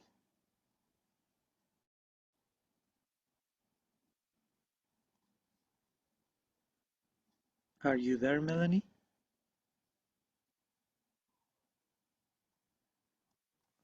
Beautiful. Right.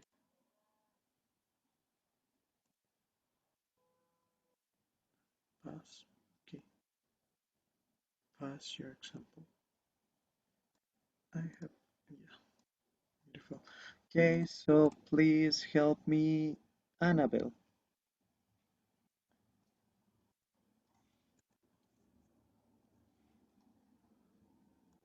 Are you there, Annabelle?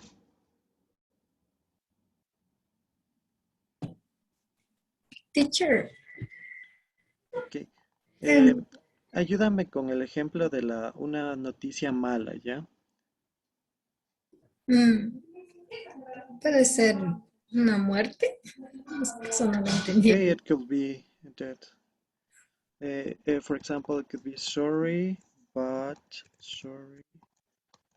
I have to tell you that your pet passed away, for example. For example, this could be very sad and bad news. No one would like to hear this news. Okay, guys, thank you. So now that we have examples of good news and bad news, we are going to learn how to give this news to a friend that is maybe a little bit far from us, and we have to send it by email. So for this part, I'm going to share with you an example of a formal email and an example of an informal email. So as you can read here, can you see this presentation? Guys, please. Yes, teacher. Okay, thank you, Gabby. Now as I told you before, here we have an example of a formal email. So please, I need someone to help me reading this part. So please, Erika, help me reading this part. Central School of English. Come and study English at our school. Two-week courses for all levels, highly qualified, experienced teachers, reasonable prices, accommodation with host families, extensive social program. Two. Sí, For please, further yes. information, contact Jan Black.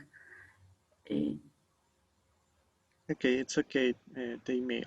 So as you can see, this can be an advertising that maybe we can find on the street or in a spotlight.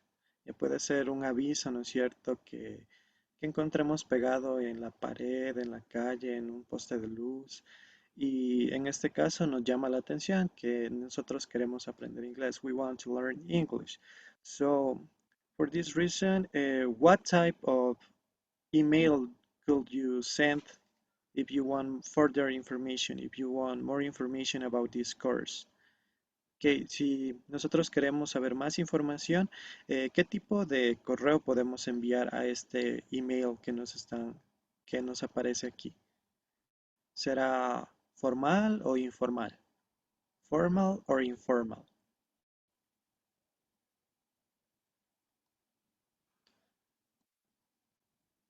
Please. Yeah, formal. Yeah, it can be formal because it's something it's a course. So, and we want further information, we need to write in a formal way. For example, when we are interested, here are some details. And for the first line, this says 2-week courses for all levels. And maybe we can need more information. As you can see this question, can I do a three-week course?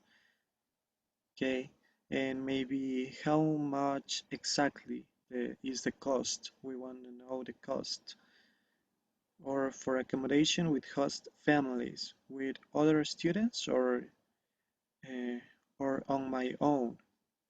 And the extensive social program, and we need more details. So for this reason, we need to send an email. As you can see, I need someone to help me please reading the first paragraph of this email. So please, please, please, Saulo. Are you there, Saulo? Leo el primer párrafo, teacher. Sí, exactamente. A ver. There's Mr. Black, Miss Black. I am writing in response to the advertisement I saw for your English school in World Tense Today magazine. I am interested. I doing one of your course and will be grateful grateful in if you could provide some some some future information. Okay, thank you. So as you can see, first of all, we need to write the email address of the person we will write. Okay, for example, here is the email address, and we have to put the subject. The subject is very important because the person who received the email will know what email will be about. So, for example, as this is a course of English, so the subject will be English courses in this case. And also in a formal structure of an email, we need to write the first a greeting. For example, in this case, dear Mrs. Black. This is the greeting. And also in the first paragraph, we need to put the reason why we are writing. And in this case, the writer says, I will be grateful if you could provide me some further information. Okay, because he needs more information, more details about the English course. Okay, guys, so please don't forget. First of all, we need to put the email address, then the subject, then a greeting, and in the first paragraph, the reason why we are writing, and that maybe a formulaic phrase that says, in this case, that we need more information. Okay, so please, please, please, please, let me see. Fausto, what do we have to do first when sending a formal email? ¿Qué tenemos que hacer primerito cuando vamos a enviar un correo formal? El saludo. Okay, could be the greeting, el saludo, ¿no es cierto? Ya, Un pero saludo antes, formal. no se olviden, ya Ah, antes, ok. primero La tenemos que, dirección. exacto, the address, the email address, don't forget. Thank you, Fausto. So please now, now, Viviana, are you there, Vivi?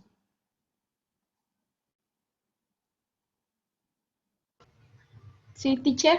Okay, so what is the second step we need to take into account when writing an email, an formal email? ¿Cuál es el segundo paso que necesitamos para escribir un email? Como debería escribir como la razón. Okay, la razón, the subject. Yeah, that's it. Thank you. And when we are writing the email, what is the Okay, it could be the first part of the writing. Please, Annabelle, what is the first part of the writing in a formal email? El saludo. Yes, that is the greeting. Yeah, in this case, it is highlighted with a sky blue color. Okay, now we are going to read the second paragraph. Please, I need help from Steve. Can you help me reading the second paragraph? Yes, teacher. Desde fear? First. Yes, that's the fear. First two exactly. Okay. First, I saw in the advertisement that the courses are 2 weekends long. One would be possible to do a 3-week course. I would also like to know how much your course costs exactly. Okay, thank you, Steve. So here the word that is highlighted in neon green color is a word, a connector word that remarks the relevance of what we want to know first. In this case, firstly. So, for example, as we saw before, okay, uh, let me clear the screen. Oh, eraser, sorry. Okay,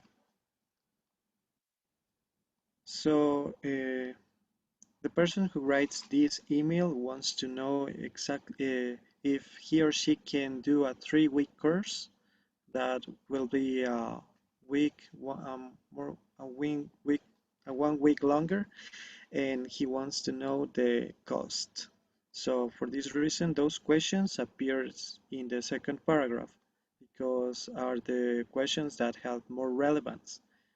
Okay, so as we heard from your classmate Steve, en este párrafo tenemos las dos preguntas más importantes, ¿ya? Es lo que queremos saber primero.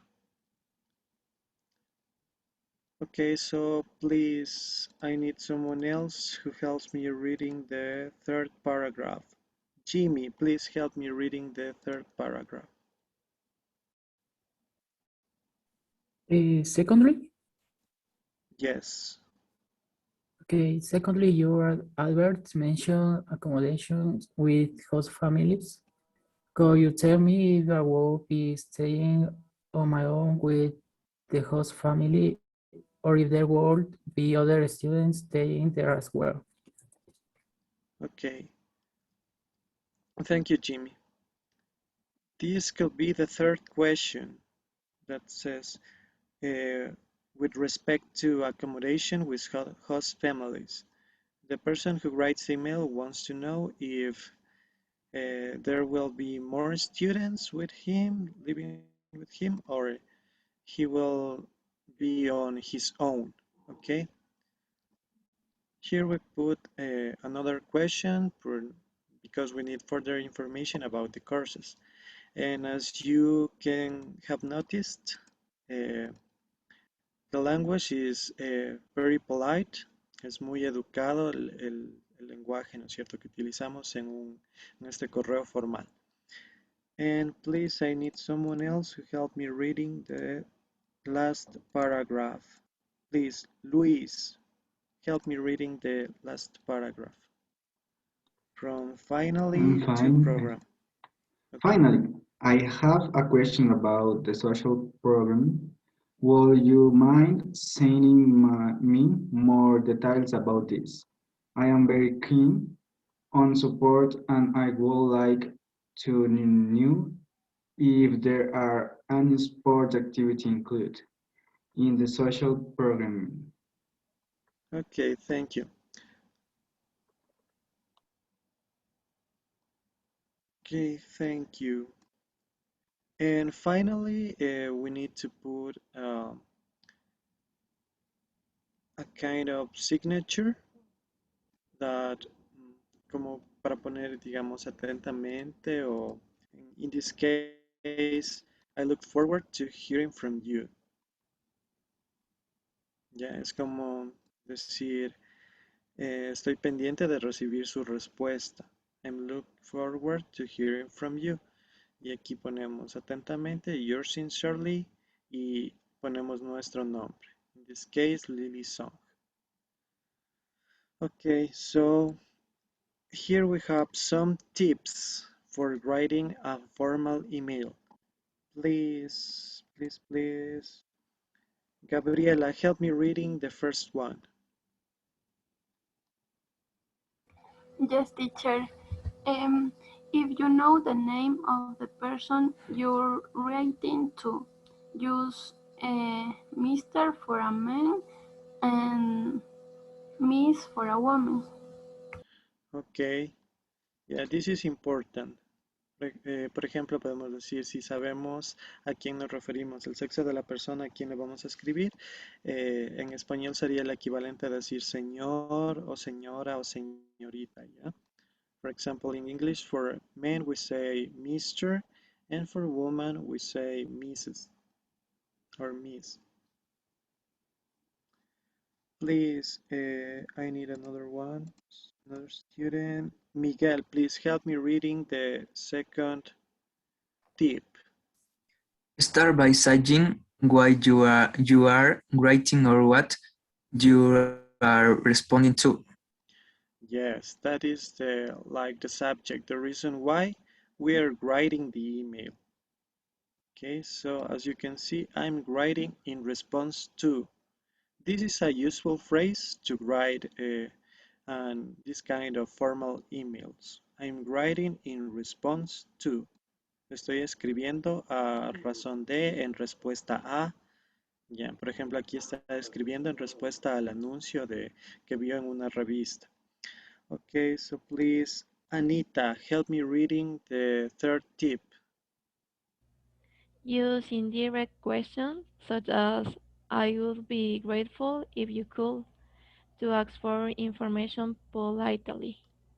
Okay, as I told you, we need to use this kind of indirect questions, such as, for example, in the paragraph, I will be grateful if you could provide some further information.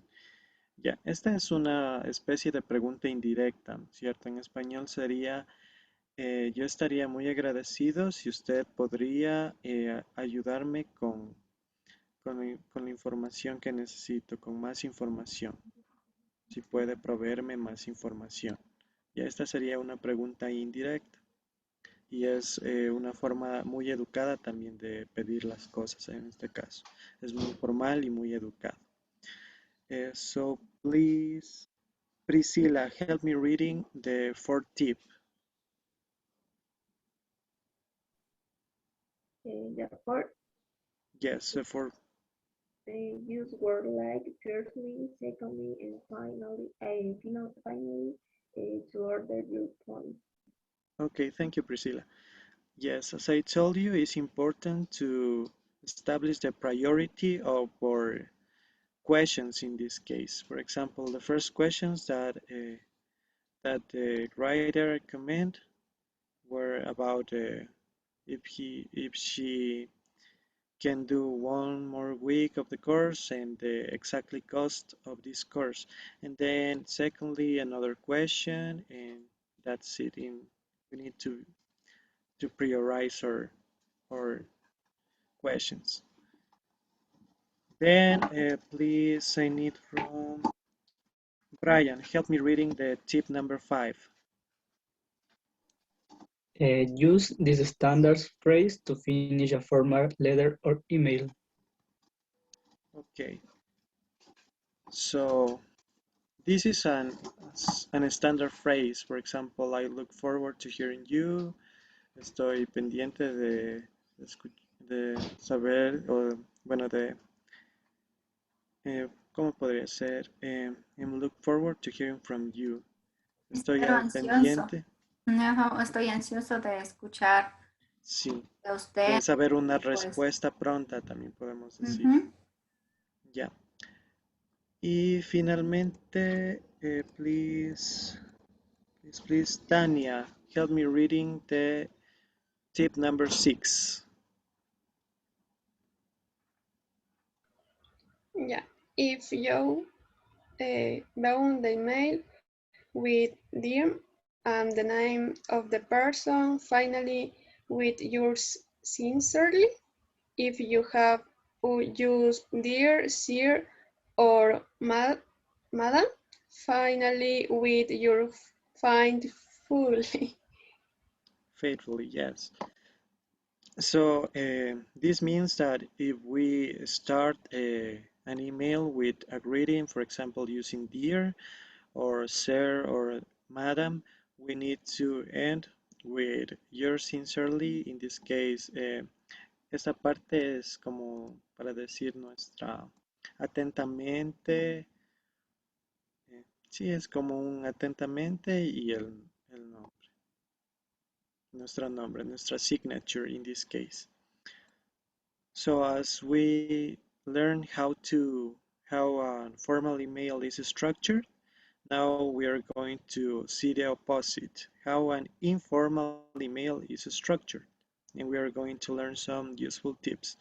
But guys, please, it could be good for you if you write down these phrases. For example, to start an email, a formal email, we can write, I am writing in response to, and these some indirect questions. I will be grateful if you could provide some further information, and also the order, firstly, secondly, and finally.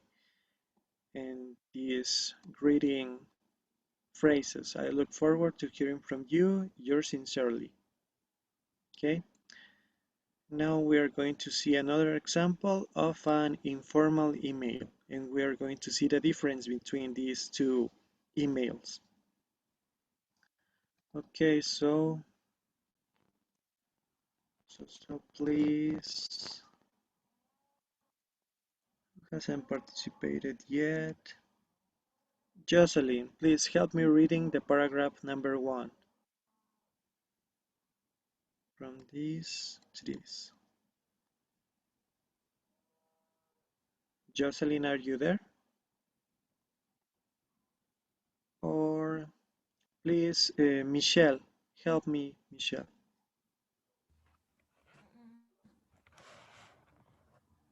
I am really happy that we'll see each other next weekend.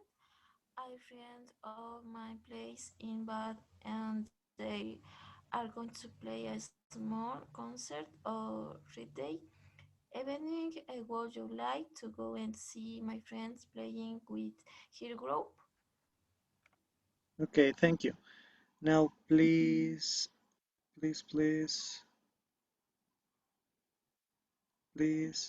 Cinderly, ¿es correcto pronunciar Cinderly o cómo se pronuncia?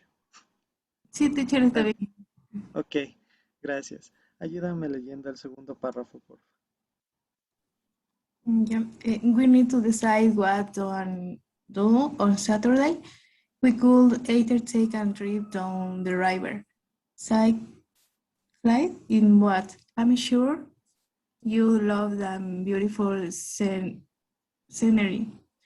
Or we could go and see a football match. Can you tell me which activity you'd rather do? Okay, thank you. Now, please, Joanna, help me reading the third paragraph. Okay, teacher. I wanted to ask you advice about something. I be just started to learn an Italian, but I only have 1 hour of lesson every week. Can you give me some advice on how to improve my Italian as quickly as possible? Okay, thank you. And the final paragraph, please, Angie, help me reading this paragraph.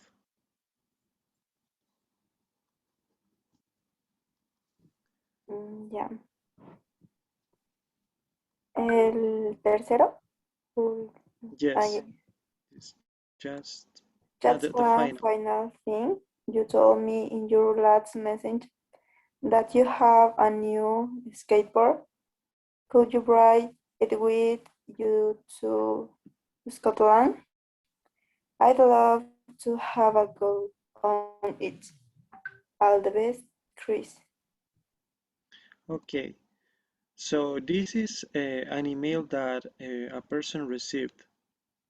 So, and the person is going to write a response for this email. So now we are going to read the email of the response for this email. So please, Christian, help me reading the first paragraph.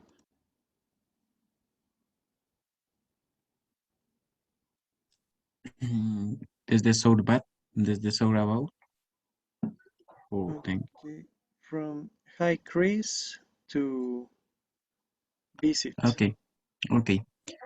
Hi, Chris. Thanks for your email. It is great to hear from you. I can't wait to come and visit.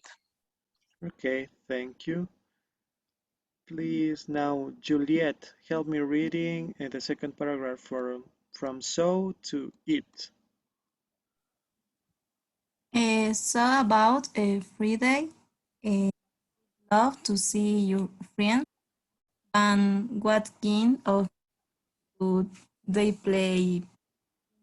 Taking of starting my own, but so it be good to meet and ask them about it. Okay, thank you, Juliet. Now, please, Luis, help me reading the third paragraph from on to chilled out. On Saturday, I did prefer to go on the boat trip on the river. I'm not really a football fan to be honest. The boat trip second sounds much more chilled about out. Chilled out, So yes. Thank you. Thank you, Luis. Now, please, Nicole, help me reading the fourth paragraph from so to well.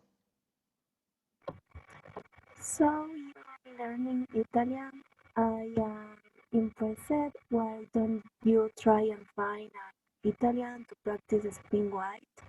If you find someone who was learning English, you could do a language exchange. Is the best way to learn. You should try to read some books in Italian as well. Okay, so and please, I need one more to read the final from you asked to best wishes. Please. Jennifer, help me reading the last paragraph. You asked Yes, from that. you asked about my skateboard. I'm sorry, but I can't bring it with me to Scotland. I've got lots of stuff and it's it's too big to fit in my suitcase. Okay. Continue. Sí. I'm really lucky forward to seeing you. Best wishes, Sira. Okay, thank you. So as you can see, there are some differences. From the beginning, the email address, in this case, the email address has changed for the name of the person who will receive the email. Okay, the subject in this case is like a response for the email we saw before. And the greeting is not formal. In this case, is informal. For example, in the formal example, it says dear Mrs. or dear Mr. In this case, just said hi Chris because it's someone, a friend in this case, someone close to us, and maybe it could be a family member, a relative, or just a friend. And okay, now we are going to see the tips for writing an informal email, but I need to erase all these lines that I made.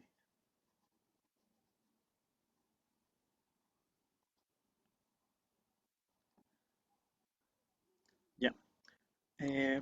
Please, someone else. Luis, help me reading the tip number 1.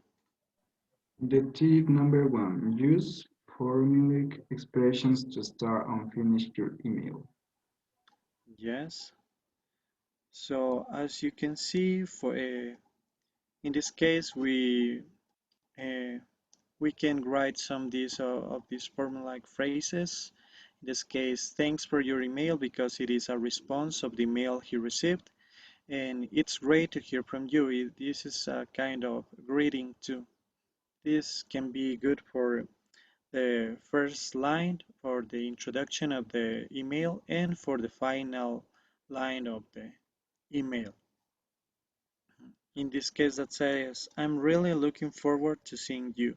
Estoy ansioso de verte.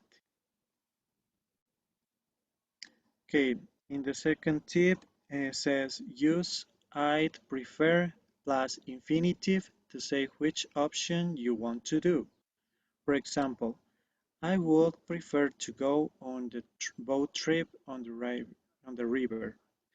In this case, this is a response because his friend gave him some options to do, and he says that he preferred to go on a boat trip on the river.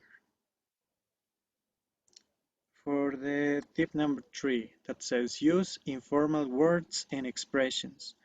For example, we have chilled out. Do you know what this phrase means? Chilled out. ¿Alguien sabe qué significa esta expresión?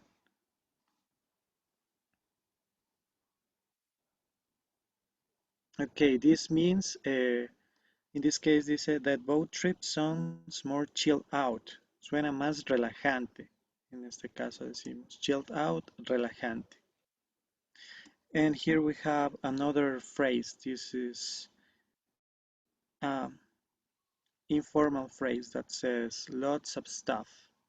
Ya, este dice tengo muchas cosas. Lots of stuff. Muchas cosas. The tip number 4 says respond to your friend's email in a friendly, chatty style. In this case, we can respond in the way we usually text to our friends by WhatsApp or something like that. It's completely informal language. For example, in this case says, so you're learning Italian? I'm impressed. ¿Qué? Dice, ¿estás aprendiendo italiano? Wow, estoy impresionado. Ya es una forma bastante convencional como conversamos con nuestros amigos o familiares por WhatsApp enviándonos textos. The tip number 5 says use a variety of structures for giving advice. As we learned before with the teacher that gave us some clues to make suggestions. In this case, it's similar to for giving advice. If they have a problem or friends have a problem and we need to advise them to do something, we use the same expressions. For example, why don't you, in this case, why don't you try it and find an Italian to practice speaking with? Okay. ¿Por qué no? Y también podemos directamente decir, tú deberías intentar. You should try to read some books in Italian as well. Tú deberías intentar leer más libros en italiano también. Sorry. And finally, it says, don't forget to respond to all the points in your friend's email. Okay.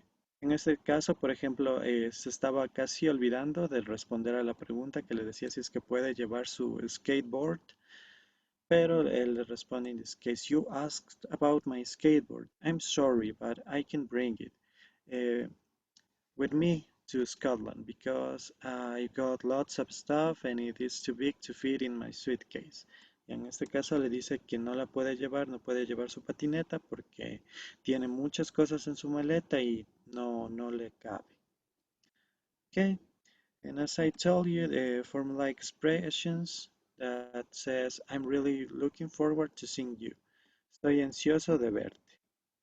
Y best wishes is a like to kind of greeting too, los mejores deseos y la signature, el nombre en este caso, Sir. Okay, so we analyzed the differences between a formal email and an informal email. So guys, please, can someone please tell me what can be a difference between a formal email and an informal email? What language do we use in formal emails? What kind of language? Someone who wants to participate voluntarily. Dear Mr. or Miss. Okay, and that's a kind of polite language, okay? Un lenguaje más educado, más formal, formal language, polite. And what kind of language do we use in an informal email? ¿Qué tipo de lenguaje utilizamos en un correo informal que enviamos a un amigo o a un familiar?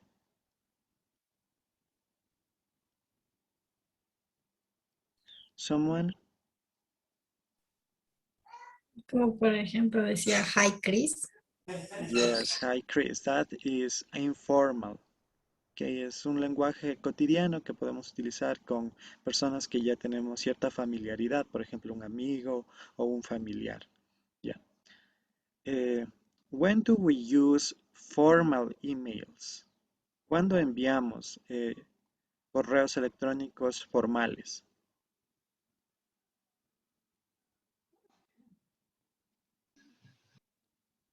Entrevista de trabajo. Yes, it could be for a job interview. Yes. What else? ¿Para qué más?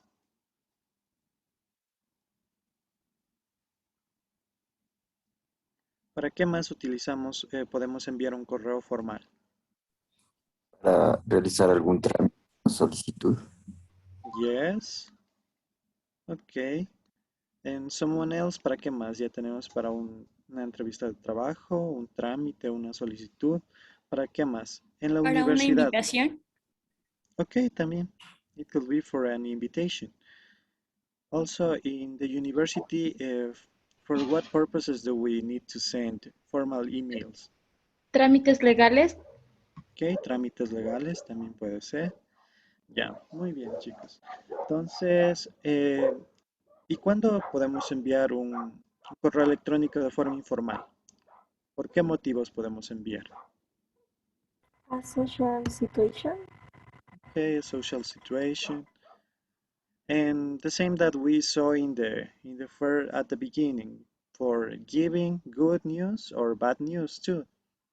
We can say, for example, si tenemos algún amigo, en este caso que pasamos por la pandemia, no podemos salir o verlos a nuestros amigos, podemos también enviar un correo electrónico informando cualquier cosa o cualquier novedad que queramos contar, sea una buena noticia o una mala noticia. Okay, guys, so I think it's clear. Or do we have any questions? ¿Tienen alguna pregunta?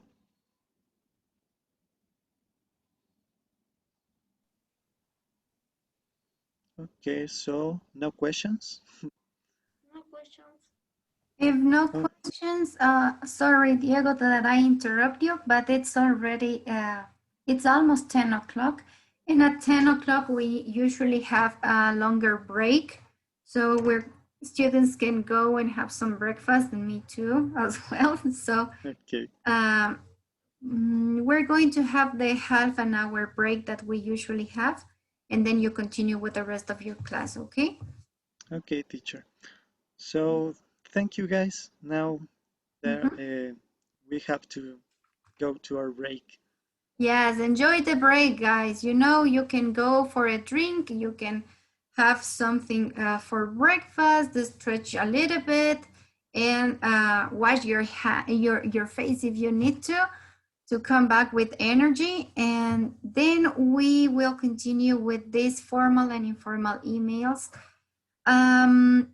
You know that you can keep on connected or you can disconnect and then come back at 10:30. It doesn't matter. I will let you into the class. Come back. It's 10:30 a.m. And now we're back into the class. Here, guys, as you can see, I'm sharing the screen with you. And you have another example of an informal email. So most of the time, these informal emails, as teacher Diego was telling you, is usually used when you want to give some news to someone you know, right? To some relatives, maybe friends, you know, someone you are very close to. So in this case, you can see that here we have an informal email. But in this email, you have some words that are being in bold, some words in bold. Tenemos algunas palabras en negrita, están más oscuritas, ¿no? I will ask some of you to help me reading the phrases. Okay, just the phrases. Let me see, Annabelle wants to come back to the class, okay. Help me, please, Cindy. Can you help me reading this first sentence, this first phrase, please?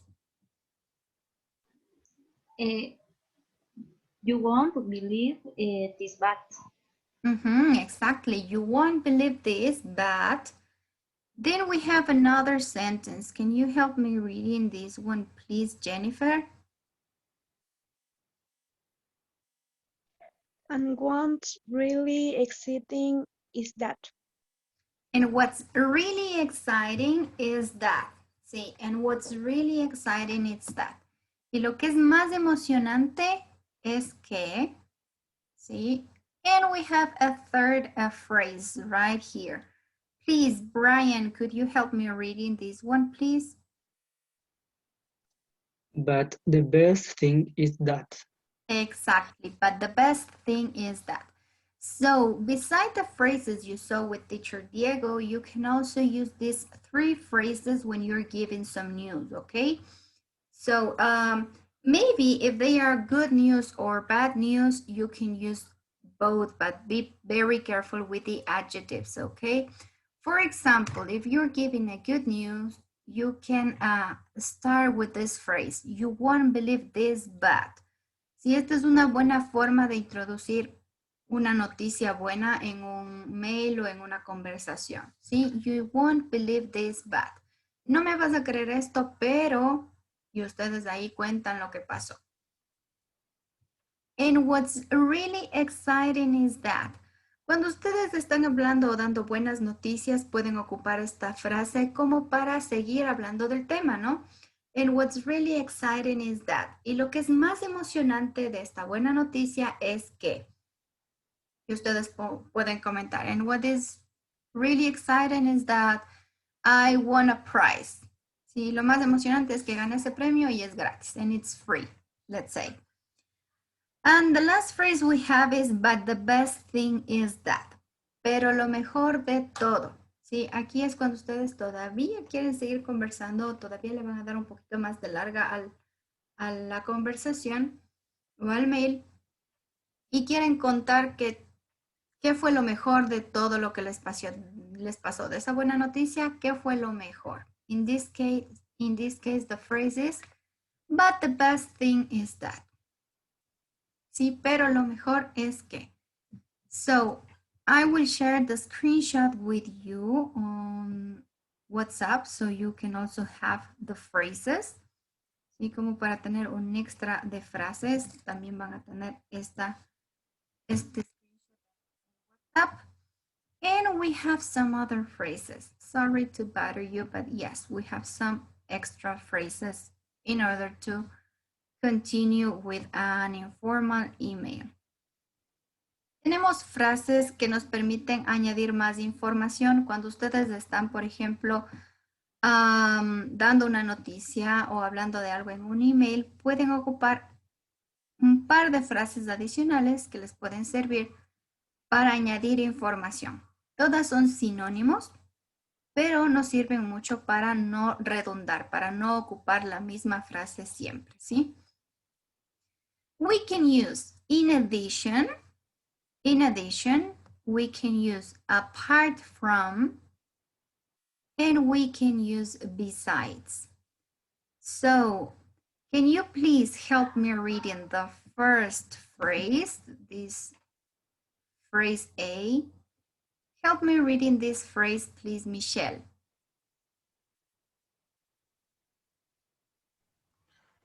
Yes, teacher, Leo. Las Yes, just read. The whole ¿Solo las sentence. palabras o las oraciones? Toda la oración. Yeah. I have good problem solving skills. In addition, I also have a positive attitude towards my work. Excellent. Apart from giving me a really good salary, they are also going to pay me a bonus. Besides the food, I am also looking forward to learning Cantonese. Exactly. Thank you, Michelle. So, look at this. We have, I have a problem-solving skills. I have a good problem-solving skills. In addition, I also have a positive attitude towards my work. Si soy muy bueno o tengo una buena habilidad resolviendo problemas, además, ¿no es cierto? In addition, además, I also have a positive attitude. Además, tengo una actitud positiva relativo a mi trabajo, ¿no? Con relación a mi trabajo. Towards my work. Entonces, este in addition significaría, ¿no? Como un además. In addition. Then we have apart from. Apart from giving me a good salary, they are also giving me a bonus. Aparte de darme un buen salario o de que vaya a recibir un buen salario, voy a recibir un bono. ¿Sí? Aparte de. ¿Sí? Que tiene el mismo contexto como de in addition. Apart from. And then we have finally the word besides. Besides the food, I'm also looking forward to learning Cantonese. Aparte de, sí, aparte de la comida o de probar la comida, voy a, o estoy esperando o buscaré aprender cantonés, que es otro idioma, ¿sí? Cantonés. So, besides that, I'm looking forward to do something new.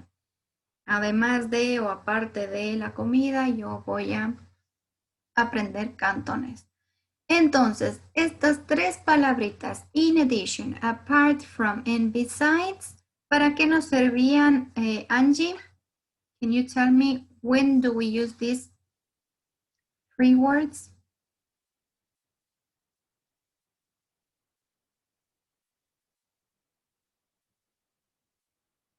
Wake up, Angie.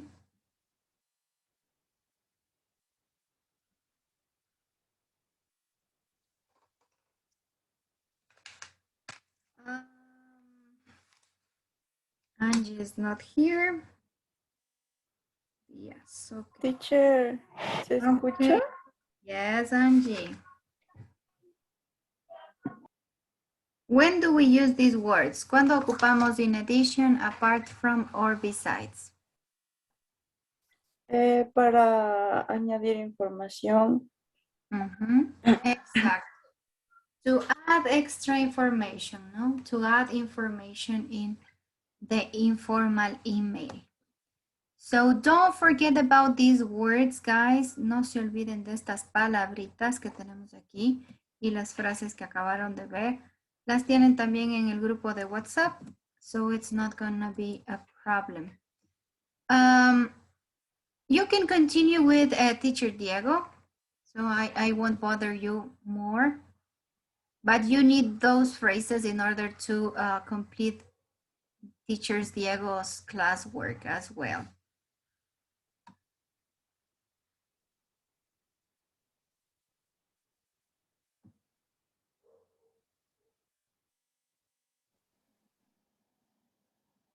Okay, guys, now we're going to continue. Now we are going to play a game. This game is called a trivia.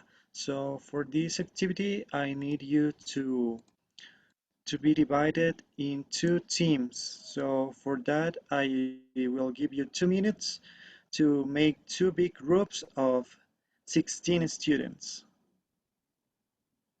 Or I guess one group of 15 and one of 16 maybe.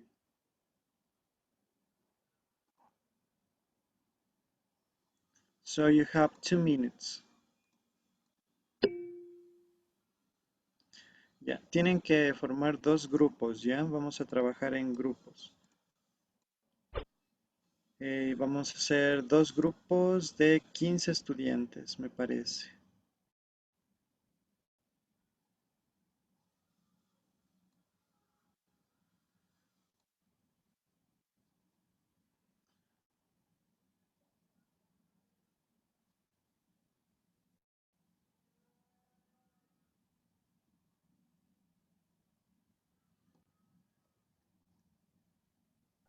I think to make it easier, guys, I'm going to share with you the name of the group.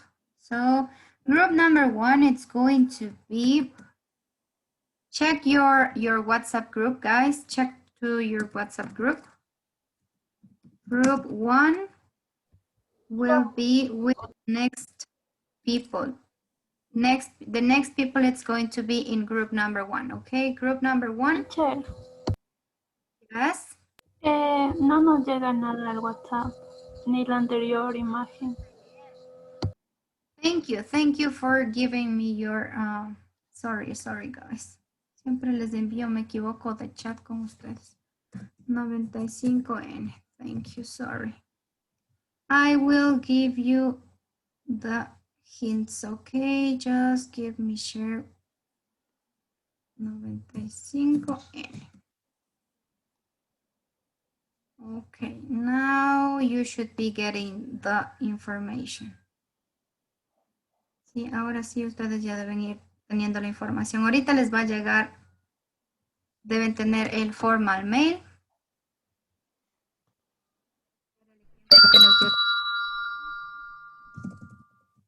Formal mail, then you're going to get the informal mail.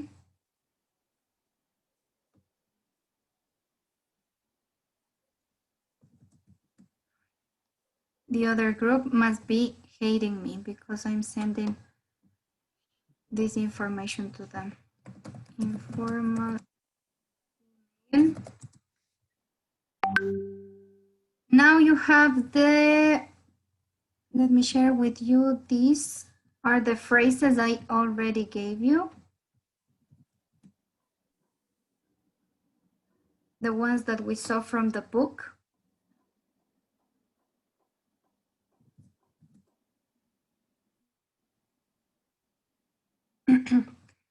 And now I'm going to share with you, sorry guys, the groups.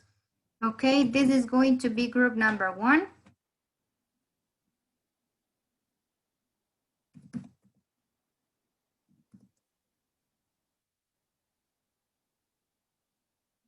Okay, this is group number 1.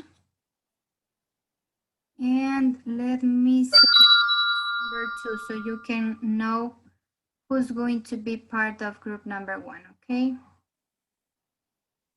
This is group number 1 and group number 2. It's the next one. Pay attention, guys. Group number 2.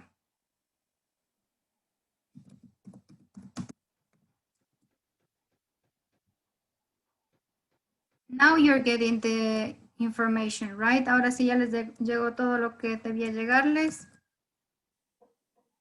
Yes, teacher, thank you. Okay. Thank you for letting me notice that. There you go. We have the groups. Ahora sí ya tenemos los grupos, chicos.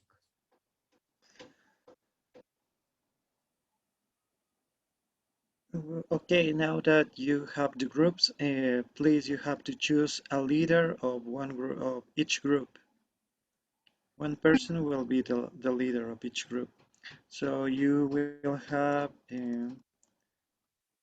30 seconds to choose a leader.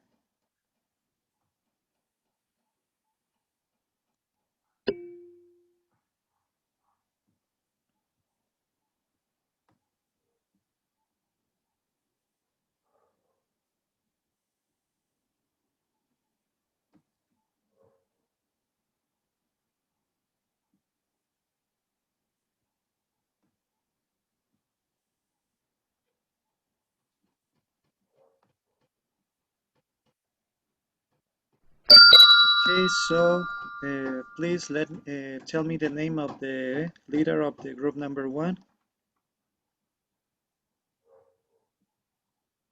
Who will be the leader? Christian. Christian, okay. Christian is the leader of the team number 1. And who is the leader of the team number 2?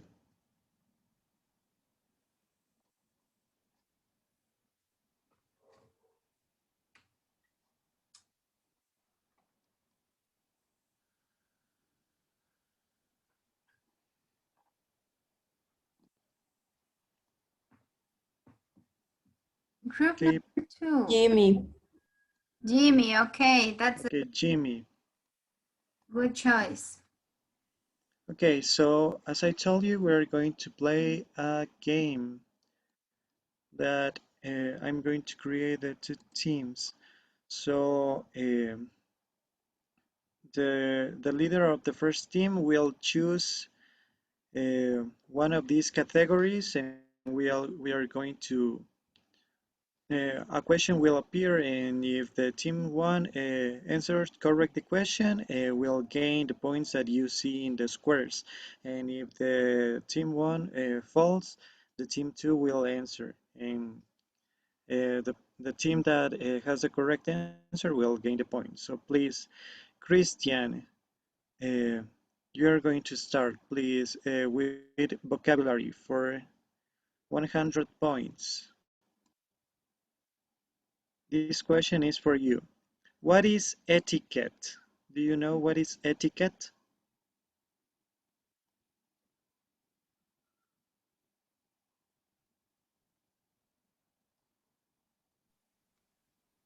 Christian, are you there? The members of the group can help. Maybe if Christian doesn't know the answer, please, any member of the group can help.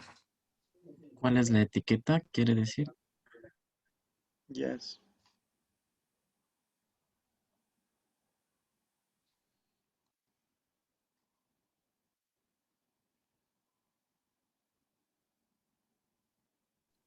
Do you guys know the answer or you pass, Christian?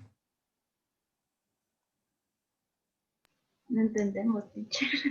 Teacher, Sure, tell me. what is etiquette is they are rulers of education. Okay, it could be rules of education. Okay, let's see the answer of the team number 2. So please, Jimmy, or What is the ticket? Is a paper with the tail? okay.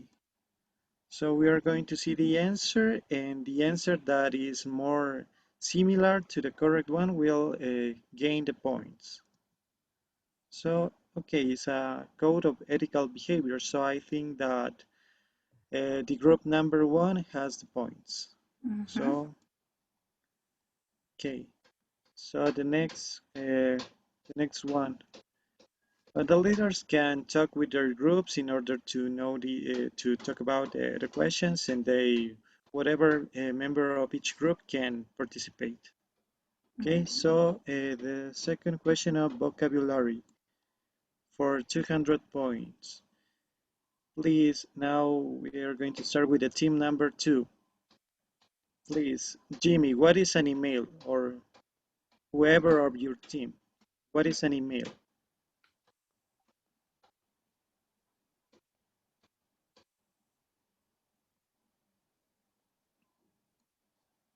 Whoever who wants to participate from team number 2.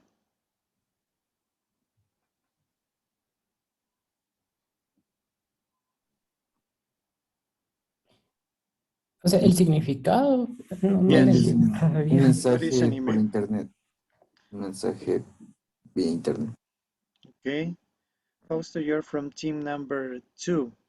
Okay, so now I want to hear from the team number 1. Whoever who wants to participate. What is an email?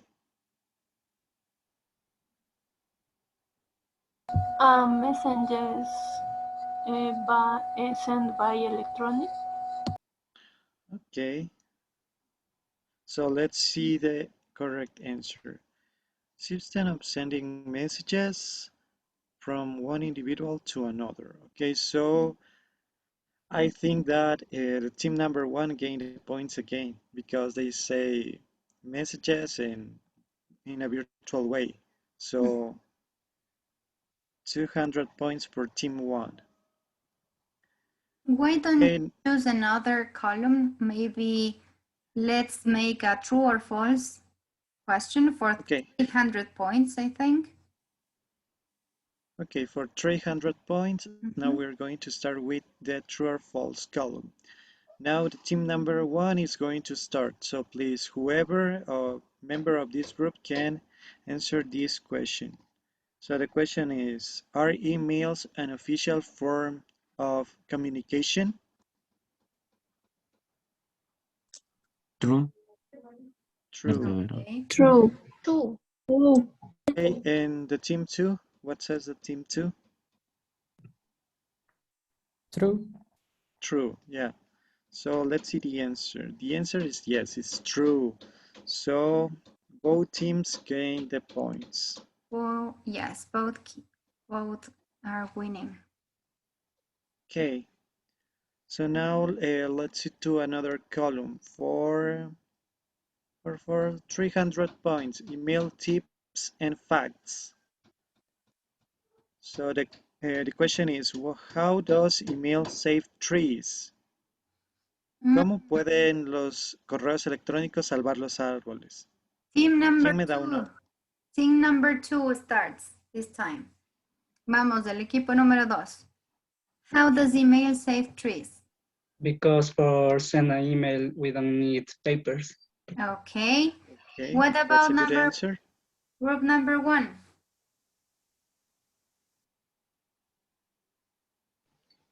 Doesn't not was the paper they are electronic. Okay, so let's see the answer. Okay, this less paper is used, so therefore it saves trees. So I think both teams got the correct answer. Okay, let's see another from tips, just tips. For 400 points. Let's see. Now it's the turn for the first team. How do you address your teacher in an email? Okay. ¿Cómo nos dirigimos a nuestro profesor si le vamos a enviar un correo? How do you address to your teacher in an email? Formal email. Okay, in a formal way. So let's see the answer of the team number 2. Formal email. Okay, formal. Let's see the answer. Okay, that is a kind of formal language, yeah? We said that we use dear, Mr. for men, or Mrs. for woman. So both teams have the points. Now let's see the column of formal versus informal. Okay, so for 100 points. Team number 2. Is this phrase, hey Lisa, this greeting informal or is formal? Oh, Formal. no. Okay, it's Informal. formal. Informal. Informal. Informal. Yes, informal. Okay, so the question here was, please transform this. Oh, no, okay, it's correct.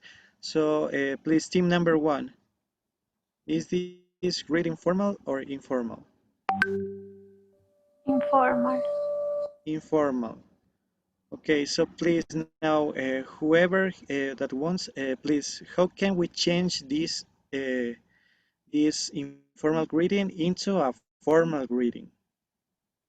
Whoever of whatever group, but you have to say, I'm from group 1, and this is the answer. Dear Miss Lisa. Dear or Miss Lisa, okay. From which group are you, Gabby? 1. Group number 1. So let's see the answer. Okay, now formal, we can say good morning, Lisa, or dear Lisa, or Miss Lisa. So that's correct. Team 1 got the points. So let's see another one for 500 points of true or false. Oh, this is a wild card. Es un comodín. So let's see the question. Have you ever received a handwritten message? If yes, when was it? Who wants to answer this question of whatever group? ¿Cuándo fue la última vez que recibieron una carta escrita a mano o un mensaje escrito a mano? Si la recibieron, ¿cuándo fue? Las cartas de amor, piensen. Love letters. ¿Hace cuánto les dieron una cartita escrita a mano? In 2017. A long time ago. A long time ago. Okay. In 2017, nos decía Gaby también. 2017. So let's see. Okay, I am going to ask another question because it's a little fussy. So what do you think about sending handwriting messages and sending virtual or email messages? What do you think is the better option and why? Handwrite or maybe email. What would you like to receive or to send? ¿Qué les gustaría hacer más? ¿O recibir más? ¿Mensajes escritos a mano o vía email? Which one would you like to?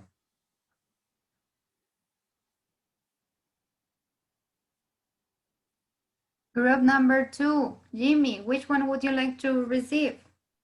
The best option for the handwritten messages. Why, Sammy? ¿Por qué? ¿Por qué handwritten messages? Because it's very interesting. Okay. What about group number 1?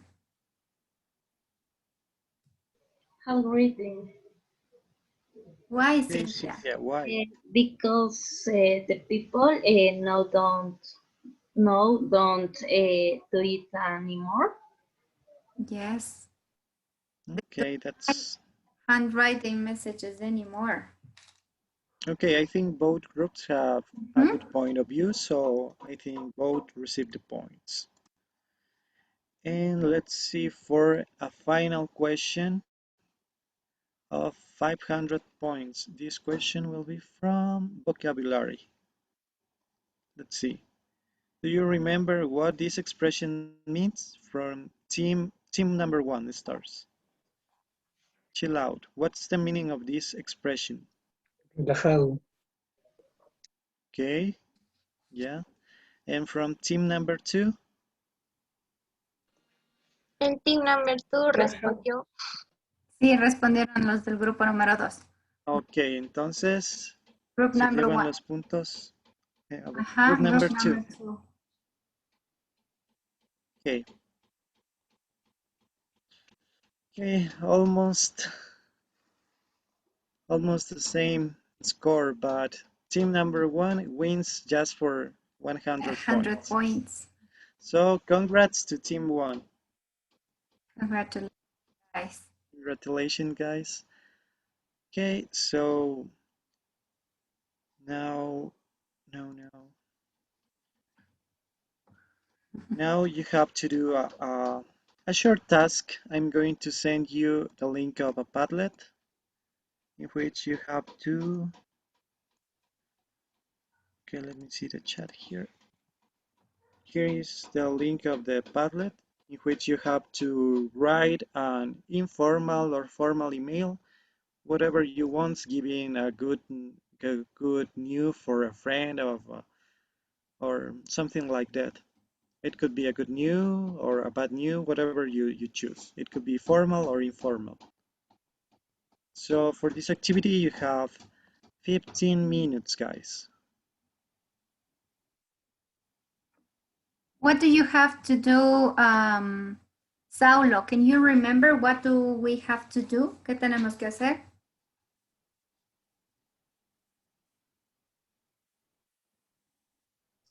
Escribir un email formal. Exactly. Let's practice the informal mail. Vamos a practicar el informal más que el formal esta vez. Okay. Which phrases do you need to use, Nikki? ¿Qué frases van a utilizar en el informal mail? Para el saludo podemos usar hi. For, para añadir alguna idea, so, or in addition, apart from, or besides. Para despedida, best wishes. Exactly, best wishes. Thank you, Nikki. So you're going to use the informal email phrases, okay? How much time do you have for this activity, Michelle? ¿Cuánto tiempo tenemos para hacer esta actividad? No escuché, teacher, el tiempo. Okay, you have 15 minutes, guys. 15 minutes. 15 minutos, no 50. 15 minutos para escribir un informal email. Le van a contar a sus amigos, a su hermana, a su novio, a quien ustedes quieran, una buena noticia, ¿ok? A good news. Don't forget to use the phrases. No se olviden de utilizar las frases. Tienen algunos ejemplos y en el grupo de WhatsApp para que ustedes puedan poder elaborar de forma un poco más fácil su email. Could you open the link? ¿Pudieron entrar al link? Yes. Yes, I can see some of you. Don't forget to write your name. ¿Sí? No se olviden de escribir sus nombres porque este va a ser su trabajo evaluado del día de hoy. ¿Sí? El email. No se olviden de poner los nombres. Así, exactamente como están haciendo. Poniendo Erika. Erika, don't forget to write your last name. No te olvides de tu apellido. Okay, I have Israel, I have Juliet, Christian, Luis, Cynthia. Excellent, guys.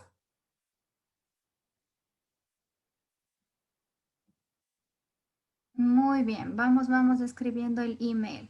No se olviden, 15 minutos, your 15 minutes, sorry, start now.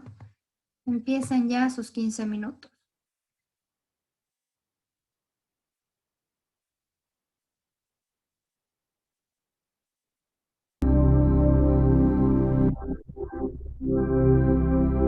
Exactly, guys. Add the subject of the email. Well done.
write to whom are you writing in the subject of the email.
Okay, guys, I can see that most of you ended with your email.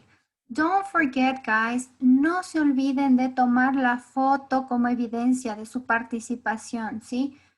Así que vayan a justo donde esté su nombre, su mail, tómenle una foto o súbanle en un PDF. Como evidencia, la actividad ya está creada bajo el nombre de Classwork number 5. So, please guys, you have some minutes to upload the evidence of today's classwork. No se olviden de subir la evidencia, ¿no? Teacher, what else do we have for today?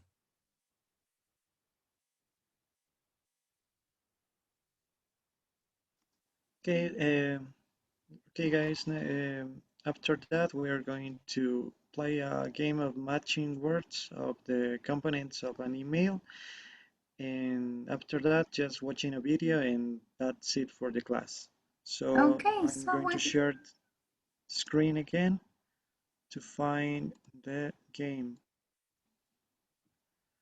So, guys, can you see my screen? Okay. Here we have a game in which we have just to match some parts of an email. So now we are going to start. So please, Michelle, help me reading the statement 1 of the left column. It is the A part possibility we can make it bigger because Okay, I'll try to share the screen. the words are very, very tiny, so probably students are not going to read them. Excellent, that's better. Thank you. Okay, now please, Michelle, help us.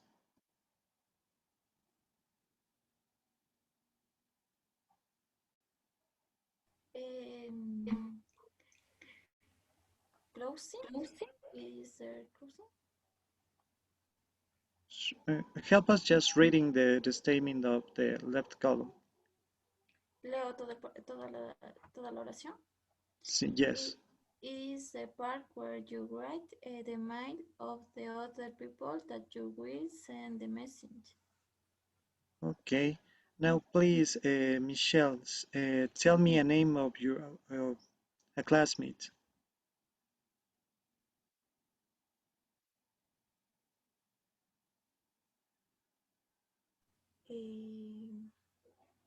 Closing. Tell me a name, just a name of your classmates. Un nombre. Dime un nombre de algún compañero para que responda, ¿ya? Nicole. Okay, Nicole. Please, which word describes the statement that Michelle read?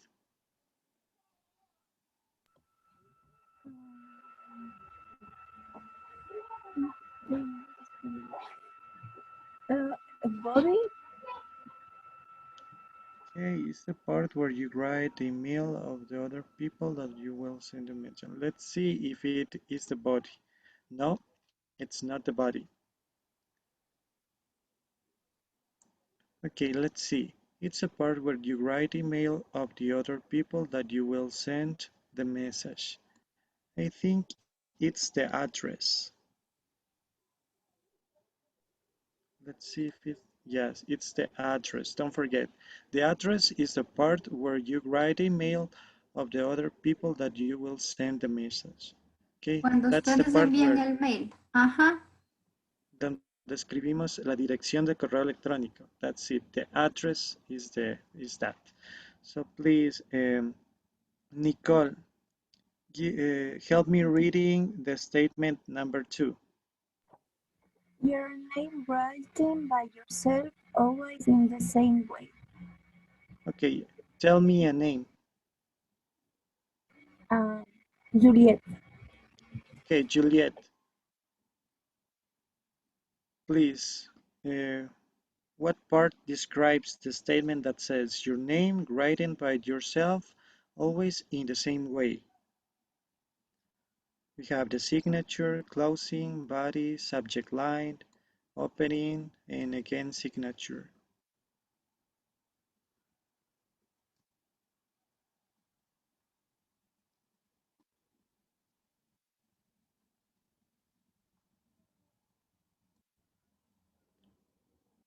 Okay, so let's see. Juliet, ¿qué parte del email crees que sea? Closing?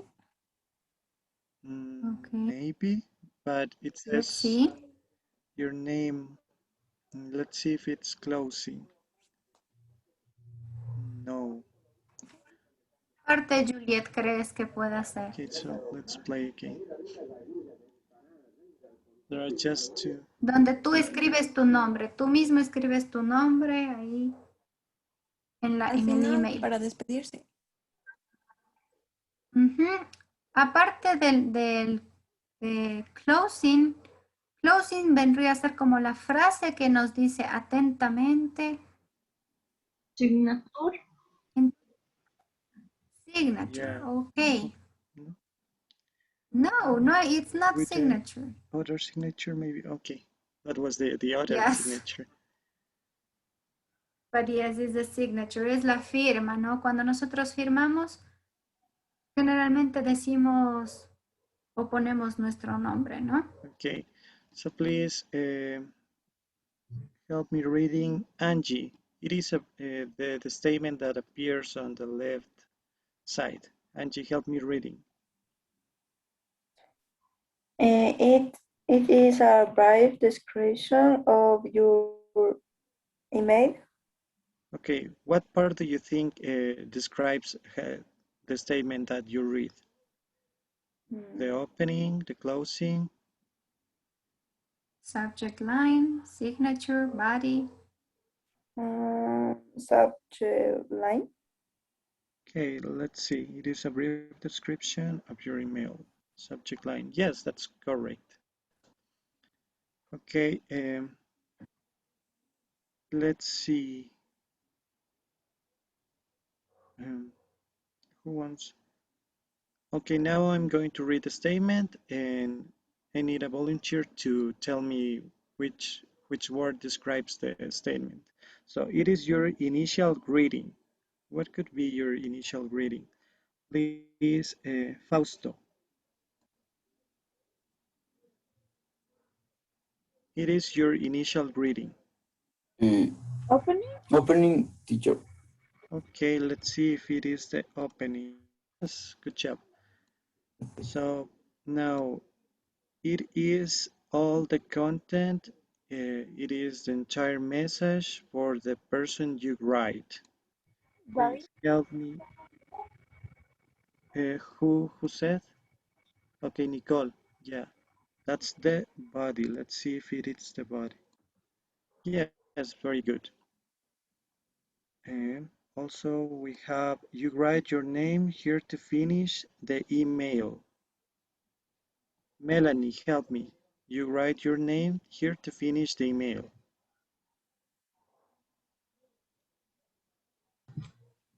We have two options, closing or signature. Right. No, closing? Closing? I don't think so because it says you write your name. So remember that the other signature Closing? is No? Signature? yeah, I think it's signature. Let's see. Yeah, it's signature because we write our names at the end of the message. And it is a farewell. It's the closing. Okay, guys, so good job. And for to finish the class, I'm going to share with you a video that I hope you like this video, but I'm going to share again the screen. Don't forget, guys, that the word farewell, la palabrita que tenían a ustedes ahí, farewell, dice, it's a farewell, es una despedida. ¿Sí? Recuerden que el primer nivel ustedes aprenden greetings and farewells, saludos y despedidas. Entonces, la línea, casi la línea final de un email, que se refiere a un farewell, es decir, cuando ya se están despidiendo o diciendo ya lo último, por ejemplo, atentamente, espero escuchar de ti pronto, espero verte pronto, eso sería un farewell. Sí, esa sería ya la despedida o la frase para ya finalizar o close the email. Now we can move to the video. Okay, this video is something curious about emails because maybe if we're curious persons, we have asked ourselves how fast is an email sent, who sent the first email, or how many emails are sent every day. So this video will abord these three questions and maybe give us a message. So let's play the video.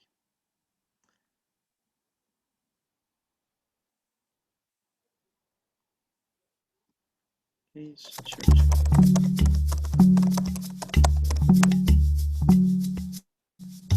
The last time I received an email was yesterday. The last time? In the morning. This morning. Oh, the last email I received was like 5 minutes ago. Like 10 seconds ago. Since last night, I've received 96 emails.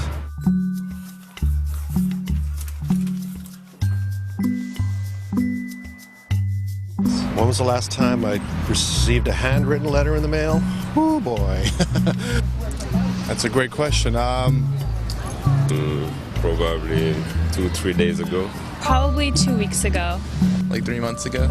Quite a while ago. Maybe like a year ago. Probably years. I have not received a handwritten letter in probably 10 years. You've probably never gotten one in your life, right?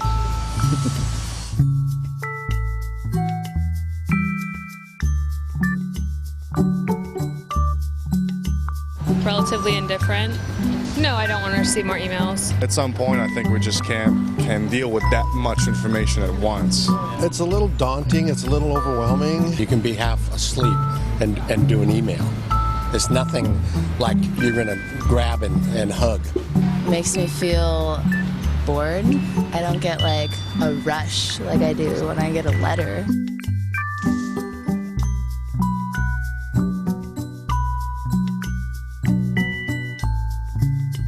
When I receive an email, it's normal for me, but when I receive a letter, I'm a little bit fuzzy feeling.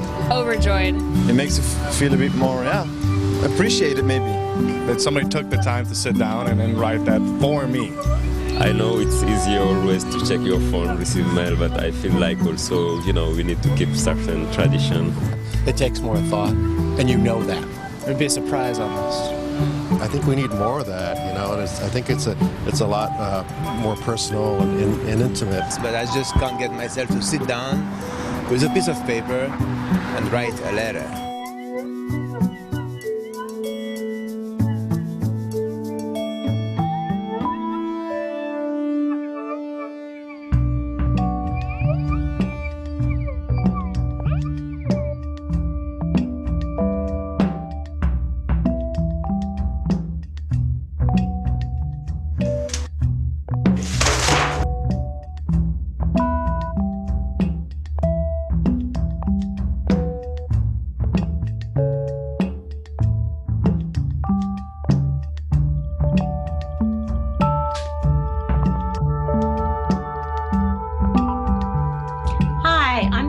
tell you about a wonderful book that I hope you'll consider for everyone on your holiday gift list. It's called Snail Mail My Email, and it's by my son, Ivan Cash. Run out and get your copy today.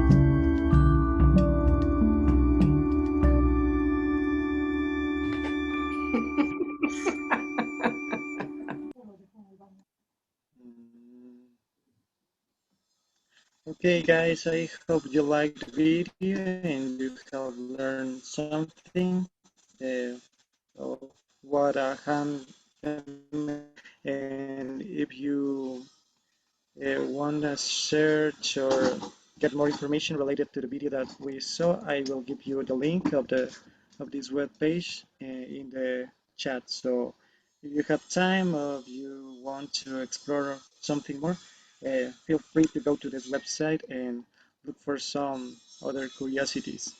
And thank you guys. I hope you like this class and I hope to keep on practicing more and more with you these weekends. Thank you, Teacher Diego. Thank you. Everybody, say thanks to Teacher Diego for today's class. If you enjoyed, you can put the claps on your reaction. Thank you, Nikki, Gabby. Wow, everybody's clapping. Thank you, guys. Yes, we were happy with these classes. We learned a little bit more about informal emails. And the video we saw was very interesting, guys. When was the last time you got or you received a handwritten email?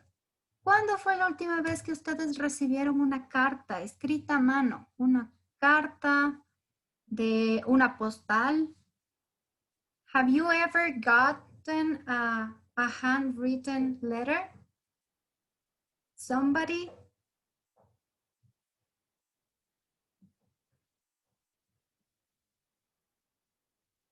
Oh dears, come on, don't make me feel sad. Nobody.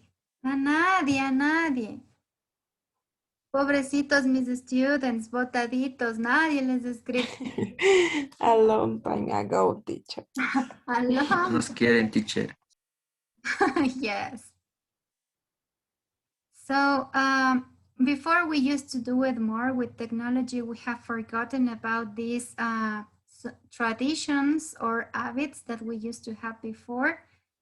Si antes teníamos esos hábitos o esa costumbre de escribir. I remember when I was in high school, you used to get some handwritten letters of all your friends or maybe admiradors you had. Sí, tenían las cartas de los admiradores o de los amigos, ¿no? Así escritas, dibujaditos ahí, unos dibujos chuecos, pero era algo, ¿no? It was an intent. Ahora solo emojis, y eso cuando quieren. So guys, don't forget about this. This, as the video says, give us this feeling, right? It's a different feeling. Nos hace sentir algo diferente recibir algo escrito a mano por otra persona. ¿Sí? How would you feel if you get a personal letter? How would you feel, George? ¿Cómo te sentirías si te dan una cartita ahí?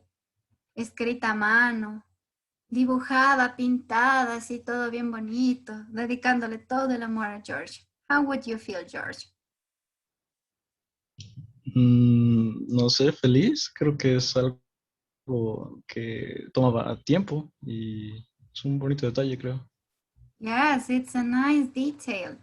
So it makes us feel happy. It makes us feel that someone else is interested or has taken a little bit of time to think about us and write something for us. That's right. Maybe we're going to feel overjoyed with that gift, ¿no? Sería como un regalo. Uno se siente como muy feliz, muy abrumado porque hay alguien que está pensando en nosotros y se ha tomado el tiempo de dedicarnos algo escrito, ¿no? O dibujado algo, anything that nothing to do with technology, ¿no? algo que no tenga que ver con tecnología siempre va a llevar un poco más de tiempo, de esfuerzo. So appreciate that, guys. Appreciate that. Hay que apreciar eso. Mucho. Las cartas de amor que van a recibir cuando vuelvan en algún momento a clases. So guys, don't forget to upload the evidence. I saw that most of you have done it. Just let me check for a last time if some of you have new. Okay, let me just see. Cinderly, todavía no me ayudas con la evidencia del email. Please don't forget. Anabel, you too. También me falta la evidencia de las dos. Please upload the evidence. And guys, just to continue playing and reviewing this whole unit, para acordarnos un poco de esta última unidad, we're going to play a Kahoot. So let me share with you the screen and the code. Get ready to play the Kahoot. We're going to have 10 questions to remember or to check all the vocabulary we have seen during this unit number 2. Okay, so let me check. Okay, I will share now the screen with you. Can you see the screen, guys? Yes, teacher. Okay. There you go. There you have the code for the Kahoot. 1807809, guys.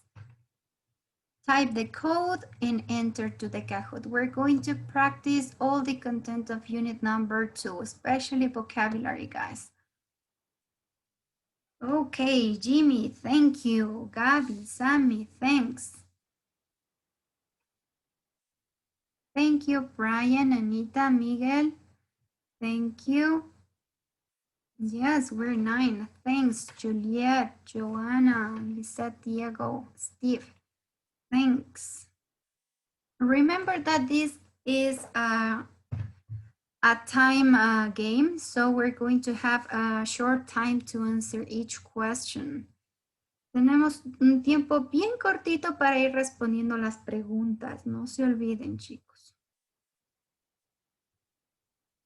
Okay, we're 19, 20. Thank you. 22. Great. 23. Thank you, Angie. Let's keep on joining to the Kahoot, guys. Okay, 26. We're about to complete the students. Okay, Tanya, thanks.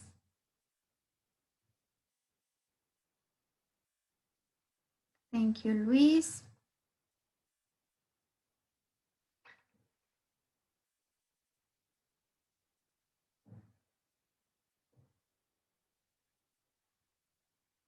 Steffi, great. 3 students are missing. Come on, guys, keep on joining. Thank you, Vivi. A Vivi no le he escuchado hablar mucho hoy. Ya le vamos a hacer hablar a Vivi.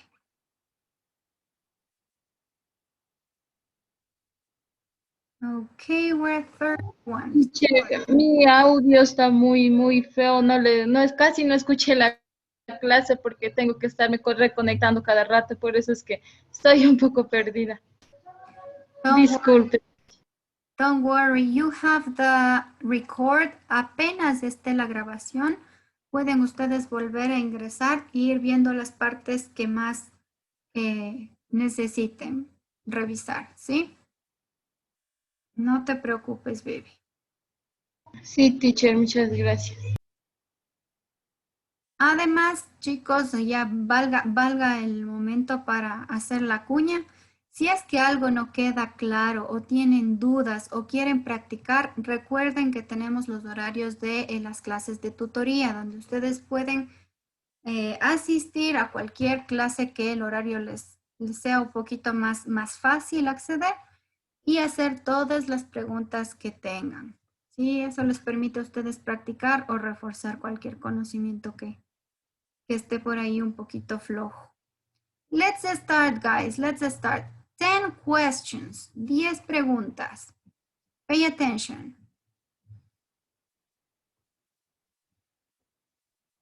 Let's see. Question number 1.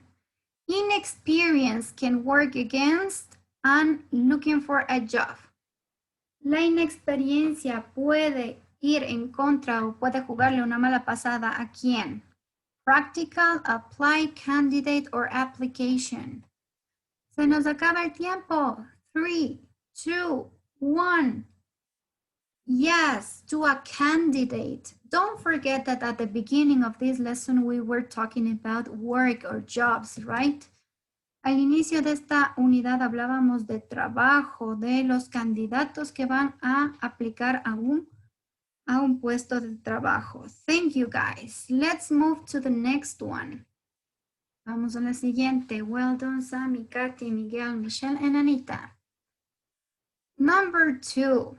He gave me the name of one of his in a design firm. Él me dio el nombre de uno de sus devices, contacts, errors, or items. What do you think? 5 seconds. 4, 3, 2, 1. Come on, come on. Yes, to one of his contacts. He gave me the name of one of his contacts in a design firm who offered me the job. Si él me dio el número o el nombre de uno de sus contactos en la firma de diseño o en la empresa de diseño, quien me ofreció el trabajo. Thank you, guys. One of his contacts. Let's move. Wow. The points really change. Well done, Miguel, Lisette, Angie, Melanie, and Erika. Well done. Let's continue. Number 3. With the end of my love affair, I lost all I had once. Cuando terminé mi romance, yo perdí toda mi confident, confidently, self-confidence, or type. 5, 3, 2, 1. Self-confidence, guys. Self-confidence. Cuando terminé mi romance, perdí toda mi confianza o toda la confianza en mí mismo, ¿sí? Self-confidence. The self-confidence I had once.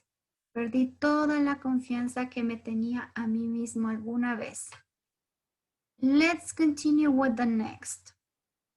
Oh, well done. Diego, Tania, Erika, Luis, and Christian. Excellent. Let's continue with the next. Number 4. The farmer was held for the damage done by his animals. What do you think is the right answer in this one?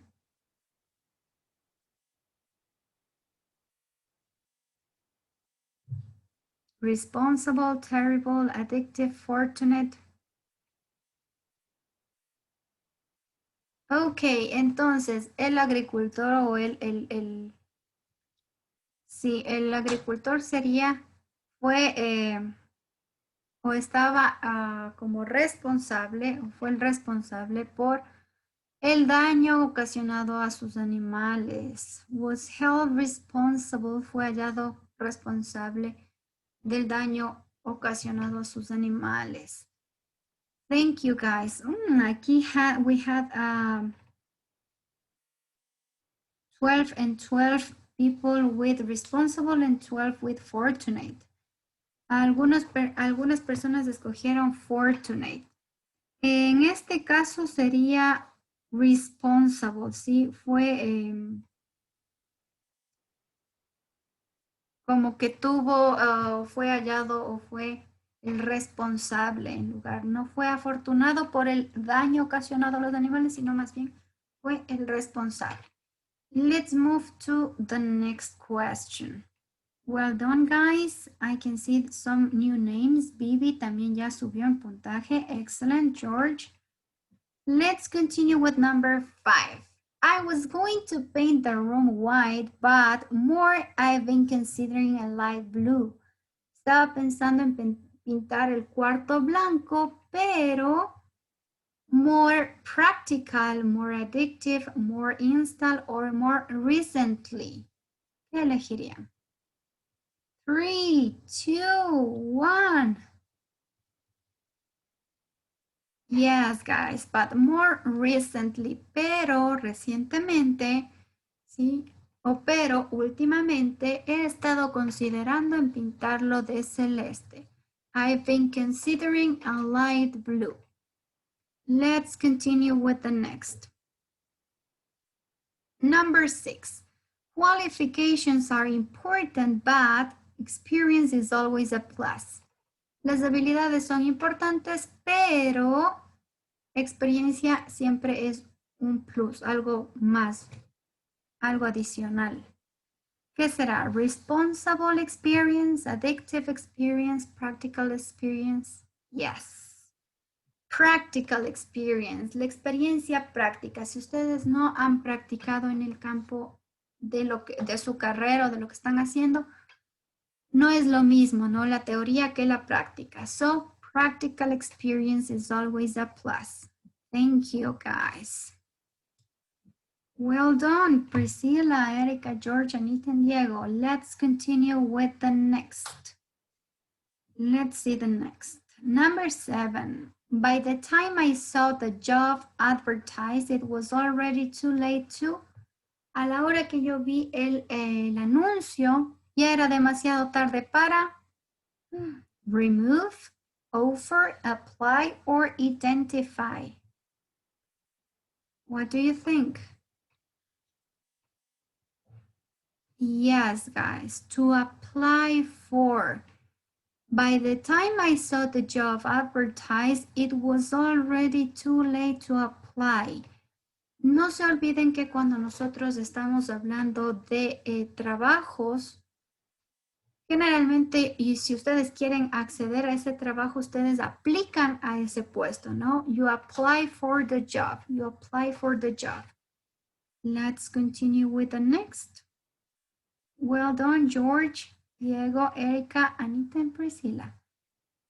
And also excellent done, Christian. 3 in a row. Muy bien, 3 seguidas de Christian. Let's continue. Number 8. Gambling can be as a drinking or a smoking. Apostar es tan como tomar o fumar. Responsible, confident, fortunate, or addictive.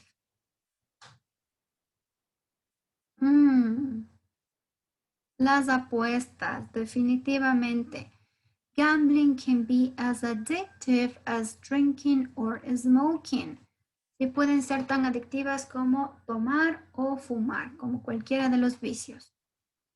So you have a new word here. Ya tenemos una nueva palabra aquí. Gambling, gambling, que sería apostar. Excellent. Number 9. She asked me to a couple of letters. Ella me pidió, ¿qué será? Type, contact, install, or apply a couple of letters. Unas cartas. What do you think? ¿Cómo digitamos unas cartas? ¿Cómo escribimos unas cartas? Type, type, don't forget. We can type a couple of letters when you are writing in a keyboard, ¿sí? Cuando estamos en un teclado y tenemos que estar digitalizando, ¿no? O digitando más bien, a eso se refiere este verbo type, to type. A couple of letters. Well done, guys. Excellent. Let's see the next one. Number 10 and the final one. The teacher put me organizing the project. Ooh, the teacher put me in charge of add recently, or apply. Organizing the project. 4, 3, 2, 1, guys. Yes, the teacher put me in charge of organizing the project. Don't forget, cuando ustedes están a cargo de algo, ¿sí? You can use in charge of. So the teacher put me in charge of organizing the project. La teacher me puso a organizar el proyecto. Okay, let's see this week podium. Congratulations, Diego, for the 3rd place. Congratulations, Anita. And the 1st place goes to George. Congratulations, George. Also, Priscilla and Erica. Well done, ladies. Excellent job in this Kahoot. Thank you. So you could remember some of the words and vocabulary of this class. Thank you, guys. Something else I want to add is that if you remember, today we are finishing unit number 2. So this means that in your Cambridge platform, you need to be up to unit number 2. No se olviden de avanzar hasta la unidad 2 de la plataforma de Cambridge, chicos. ¿Sí? Y adicional, me parece que este 10, el 10 de junio va a haber un mantenimiento en la página de Cambridge. Así que el día 10 de junio eviten entrar a la plataforma para que no tengan ningún inconveniente. So let me check who has been working on Cambridge platform so I can see who needs to work a little bit more on the platform. Sí, no se olviden de ir avanzando también en la plataforma de Cambridge. Teacher, disculpe que le moleste. Lo que pasa es que yo el día lunes fui a pagar del libro, pero hasta el día de hoy no me llega el código. ¿Pagaste en la página de Books and Bits? Sí. ¿Enviaste el código tal vez ya en la página de Books and Bits? No, ahí no mire porque pensé que todo llegaba al correo.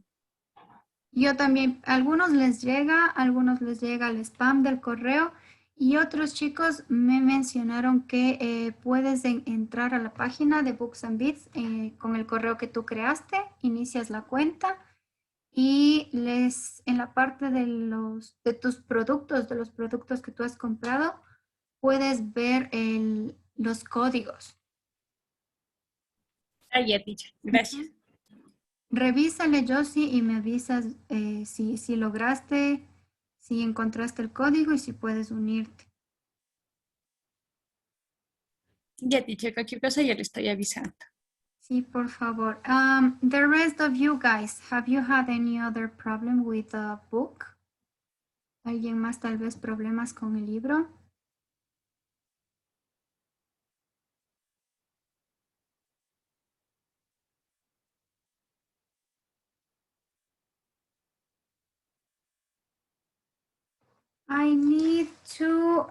I will ask to Michael or Israel to keep on working on Cambridge platform, please.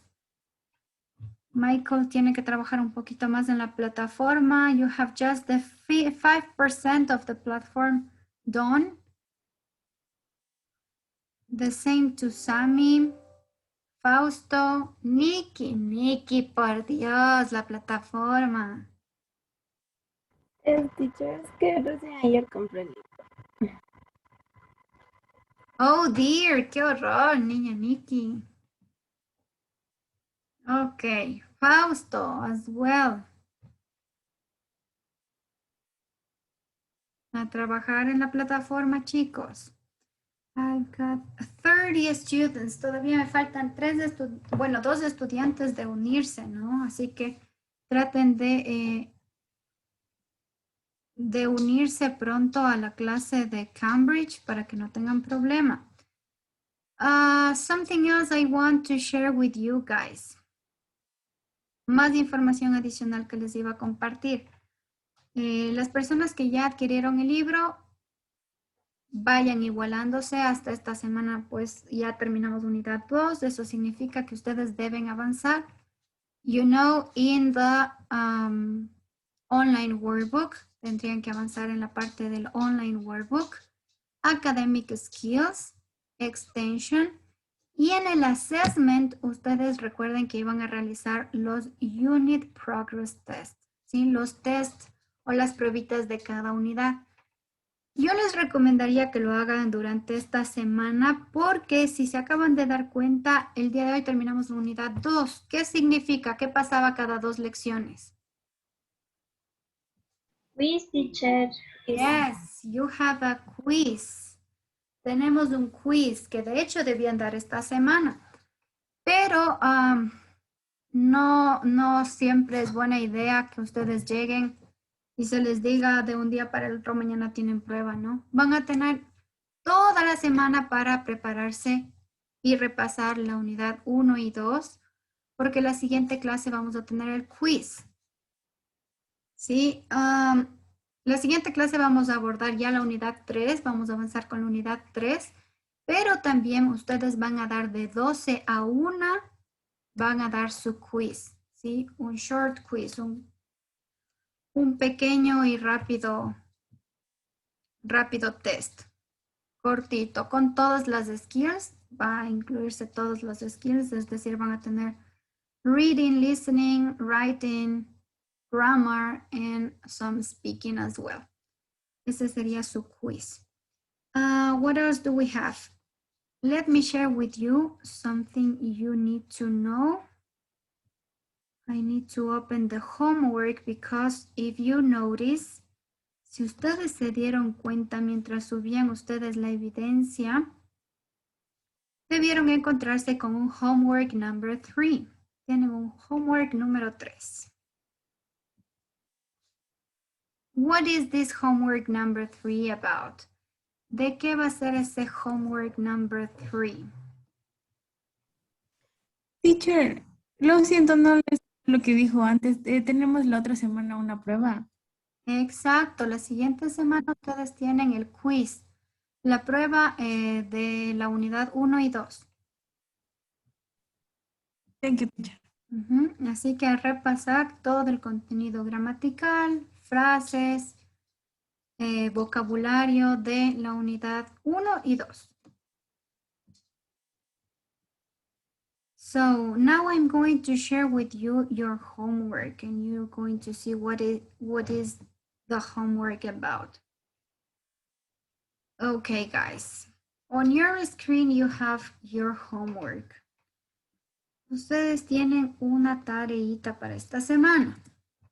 You will have to open the link you have on the Word document.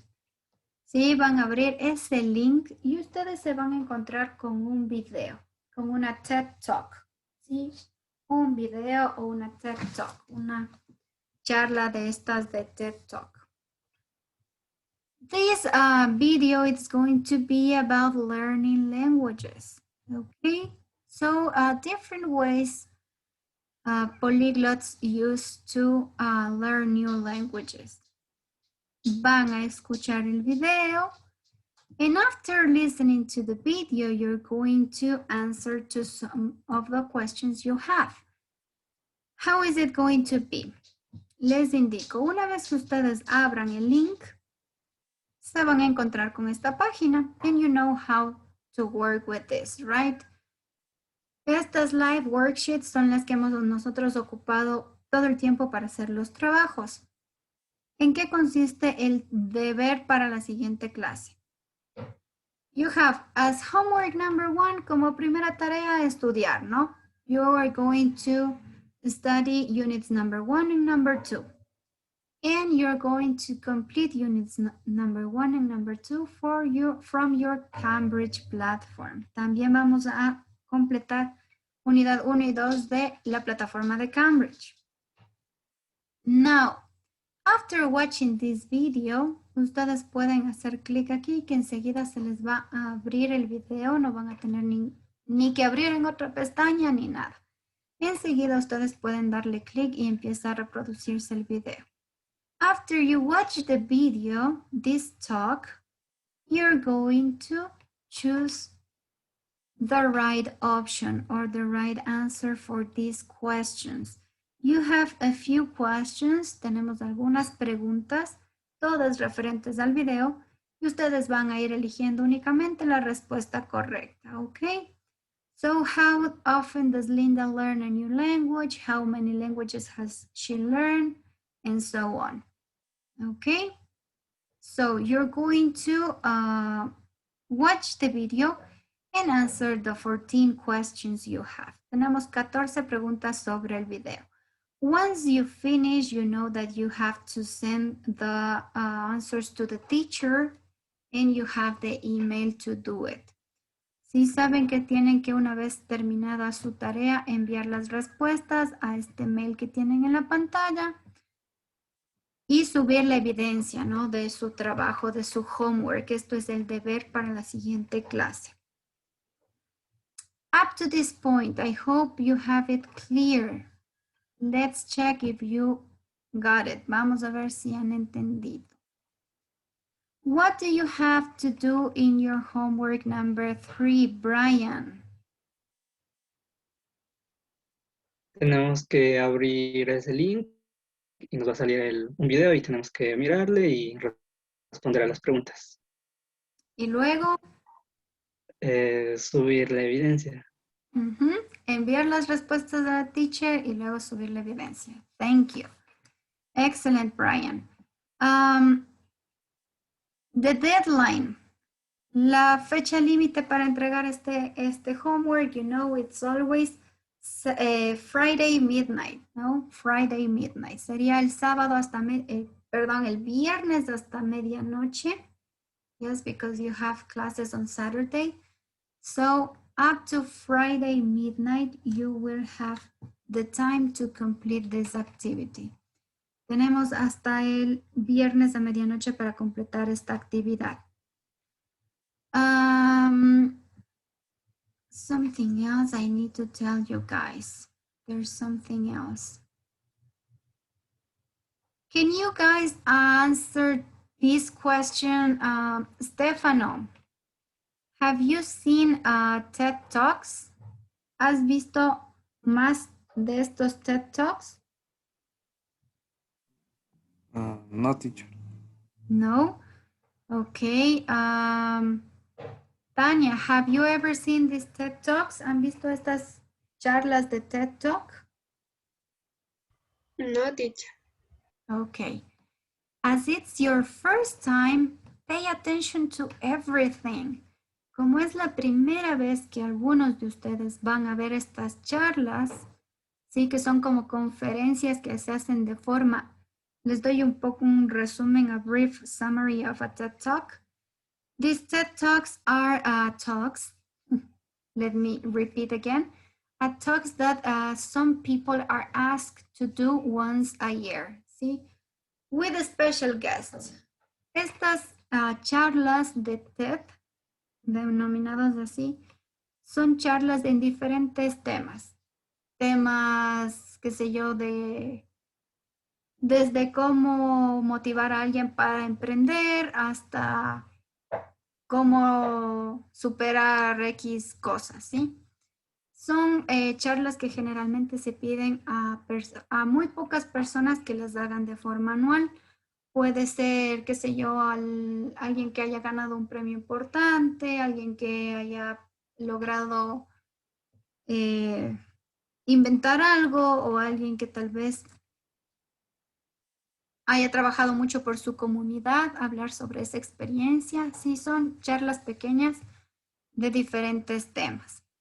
Pay attention to everything. Pay attention to the background. Pay attention to the way the people is dressed. Pay attention to the language they use. Pongan mucha atención al lenguaje que la gente ocupa para dar estas charlas, cómo están vestidos, cuál es su movimiento de cuerpo corporal. ¿sí? La entonación, because these TED Talks are going to be very useful for us. Nos van a servir de mucho porque les voy a ir explicando, ¿sí? Vamos a hacer trabajos con estas TED Talks porque van a ser, ya les estoy dando una pista de cómo va a ser su project este semestre, ¿sí? Ya les voy a explicar, no esta clase, les voy a explicar la siguiente clase, la estructura y cómo ustedes también podrían hacer una charla con una de estas TED Talks. ¿Qué podría ser o que va a ser de hecho nuestro proyecto para este semestre? Sí, no les doy más detalles porque ahorita ustedes ya están overwhelmed with all the information of today's class. Sí, están abrumados con toda la información de la clase del día de hoy. Aparte, tenemos algunos trabajos que hacer para la siguiente clase. Y tienen pendiente todavía la cuestión de la plataforma. So, next class, we're going to work on this project topic, okay? La siguiente clase desarrollamos también todo el tema y les explico cómo vamos a desarrollar nuestro proyecto este semestre. So just to make a review, the last review, please, Michelle, what do we have to do or what do we have for next class? ¿Qué tenemos para la siguiente clase?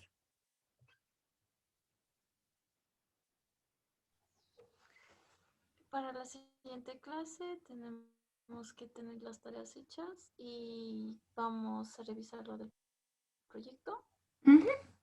Exactly, yes, Michelle. ¿Cuáles eran esas tareas que tenemos que realizar para la siguiente clase, Anabel? Primero tenemos que estudiar para la prueba, tenemos que realizar el homework número 3, tenemos que verlo el video y responder las preguntas. Thank you. Algo más nos falta por ahí, algo se están olvidando que tenemos que avanzar. La plataforma de Cambridge. No nos olvidemos de la plataforma de Cambridge. Yes. Thank you. Erika, can you remember us what did we talk about today in our class? ¿De qué hablamos el día de hoy en la clase? Formal and informal. Exactly. The difference between formal and informal emails. What else did we learn today in class? ¿Qué más aprendimos el día de hoy en la clase? Miguel.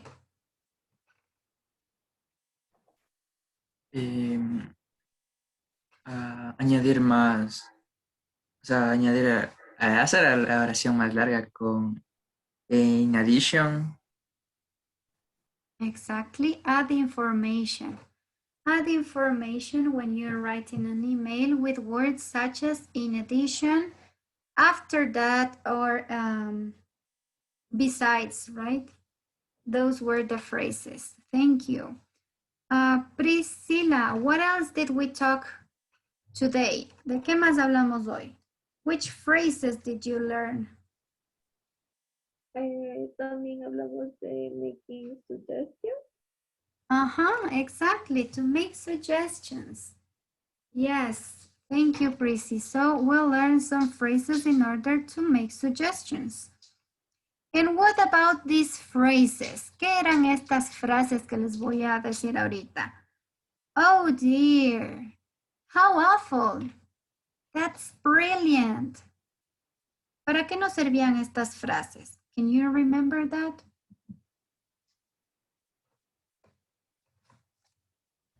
Sympathetic or pleased?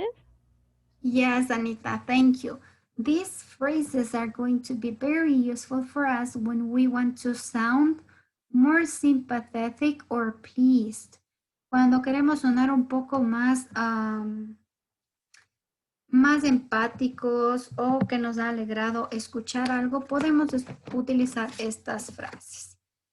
And just the final thing, guys, before to leave you alone, leave you to enjoy the rest of the day, let me do something with these words. Okay, you're going to say this teacher is crazy, but we need to practice, guys. Faithfully. Okay. These are just a few words that I could hear that we can practice or improve in pronunciation. So I'm going to ask some of you to help me with the pronunciation of these words before we move on, okay? Antes de poderles dejar en paz, we're going to practice the pronunciation of these words. The first one is prices, okay? Prices and dries. Tenemos un sonido como una A, ¿no? Prices, la boca se abre un poco. Prices, like you were smiling. We have dries, and we have the day of the week that you love the most. Uno de los días de la semana que les encanta a ustedes, it's Friday.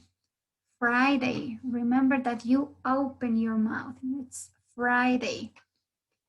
Then we have this word, advertisement. Advertisement. ¿Sí? Los anuncios o los, what else? How can I say? Sí, los anuncios serían, ¿no? Advertisement.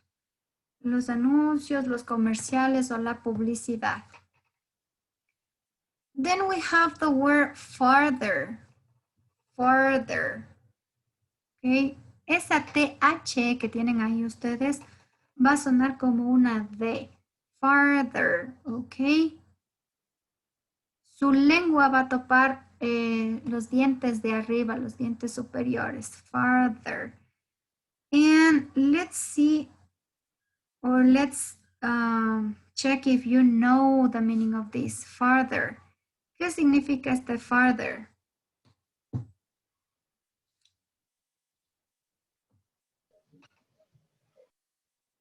Más lejos. Exacto, cuando ustedes están hablando de algo que queda más lejos o también cuando quieren dar más información o información extra. Pueden encontrarse for further information, ¿sí? Para más información, for further information. Then we have the word now. Este now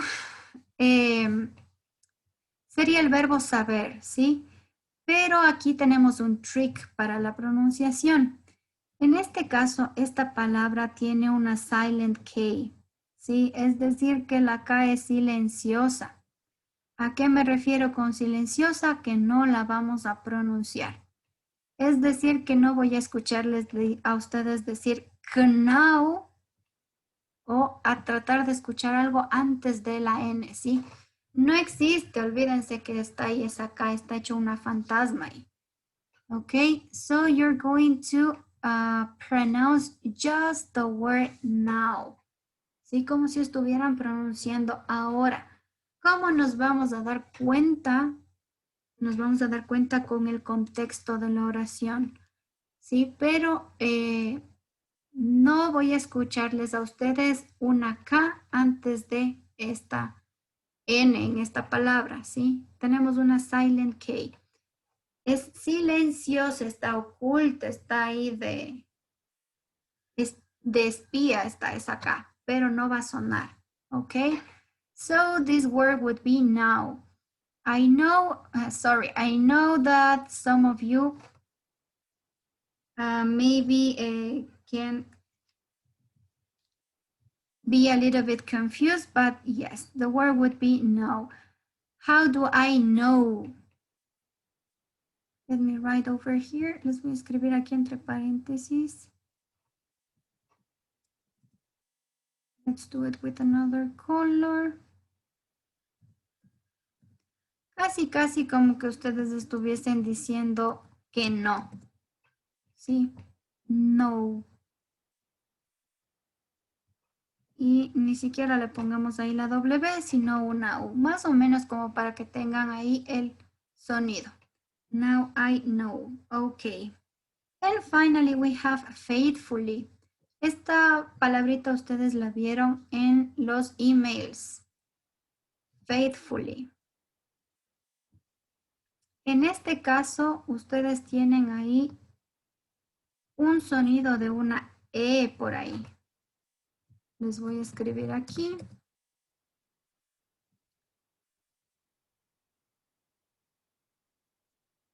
Tal cual sonaría, faithfully, okay? So, now that you know and you have heard the pronunciation of these words, we have prices, dries, Friday, advertisement, farther, now, no, and faithfully. I will ask you in a random way to pronounce these words, okay? Les voy a pedir de forma aleatoria que vayan pronunciando estas palabras. Can you help me pronouncing the first one, please, Angie? Price. Price, muy bien. Anita también, la primera. Price. Price. Thank you. Jennifer, can you help me with the second one?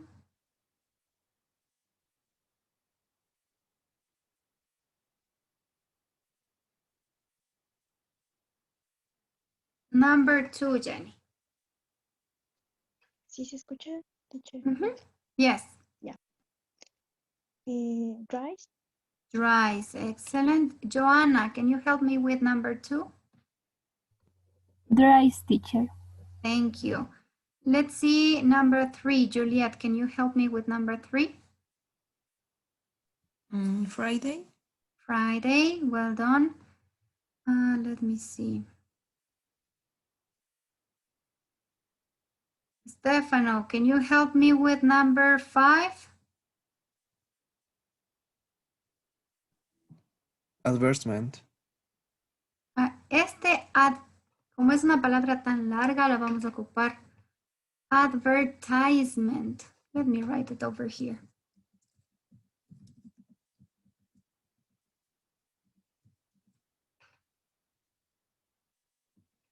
Advertisement. Okay. Thank you. Tanya, can you help me with the long word, the 5 word? Advertisement. Advertisement. Con una A por ahí. Advertisement. Thank you. Can you help me pronouncing the next word, Josie?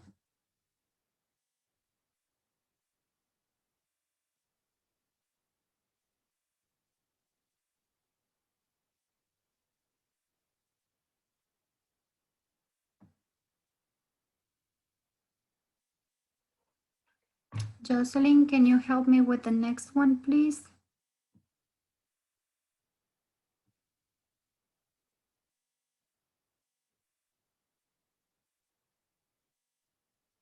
Okay, Josie's not here. Help me, please, with this one. Cinderly, can you help me with this one, please?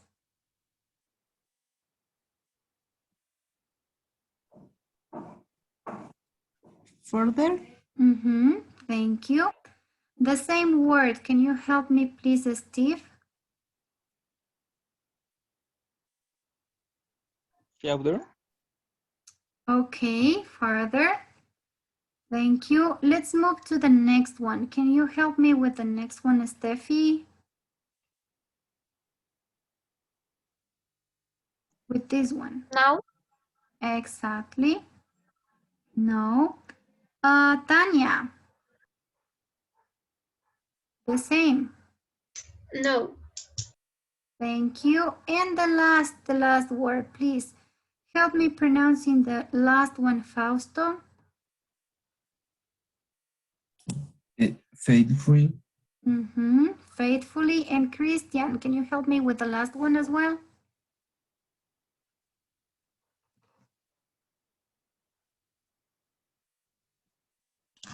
Excuse me, teacher, what? The last word, can you tell me what?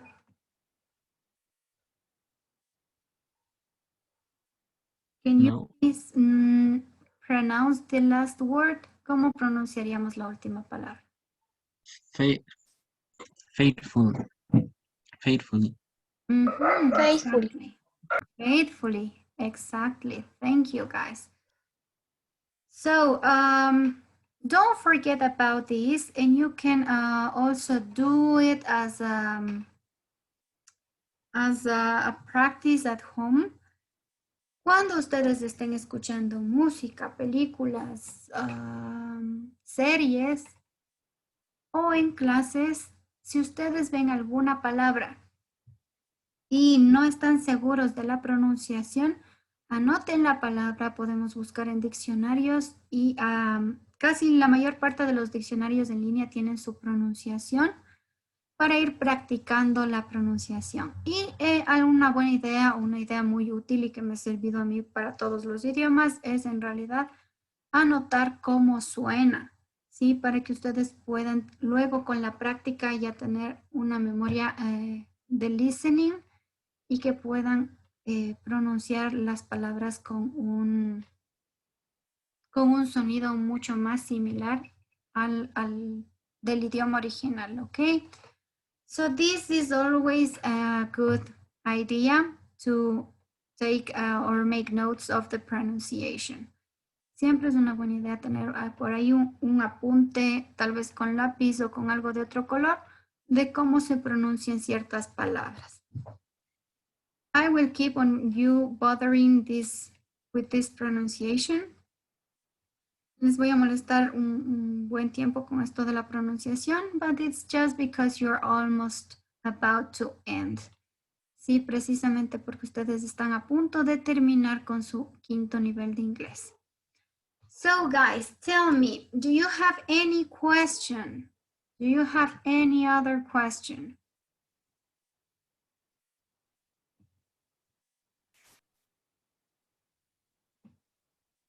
Now it's your time to ask.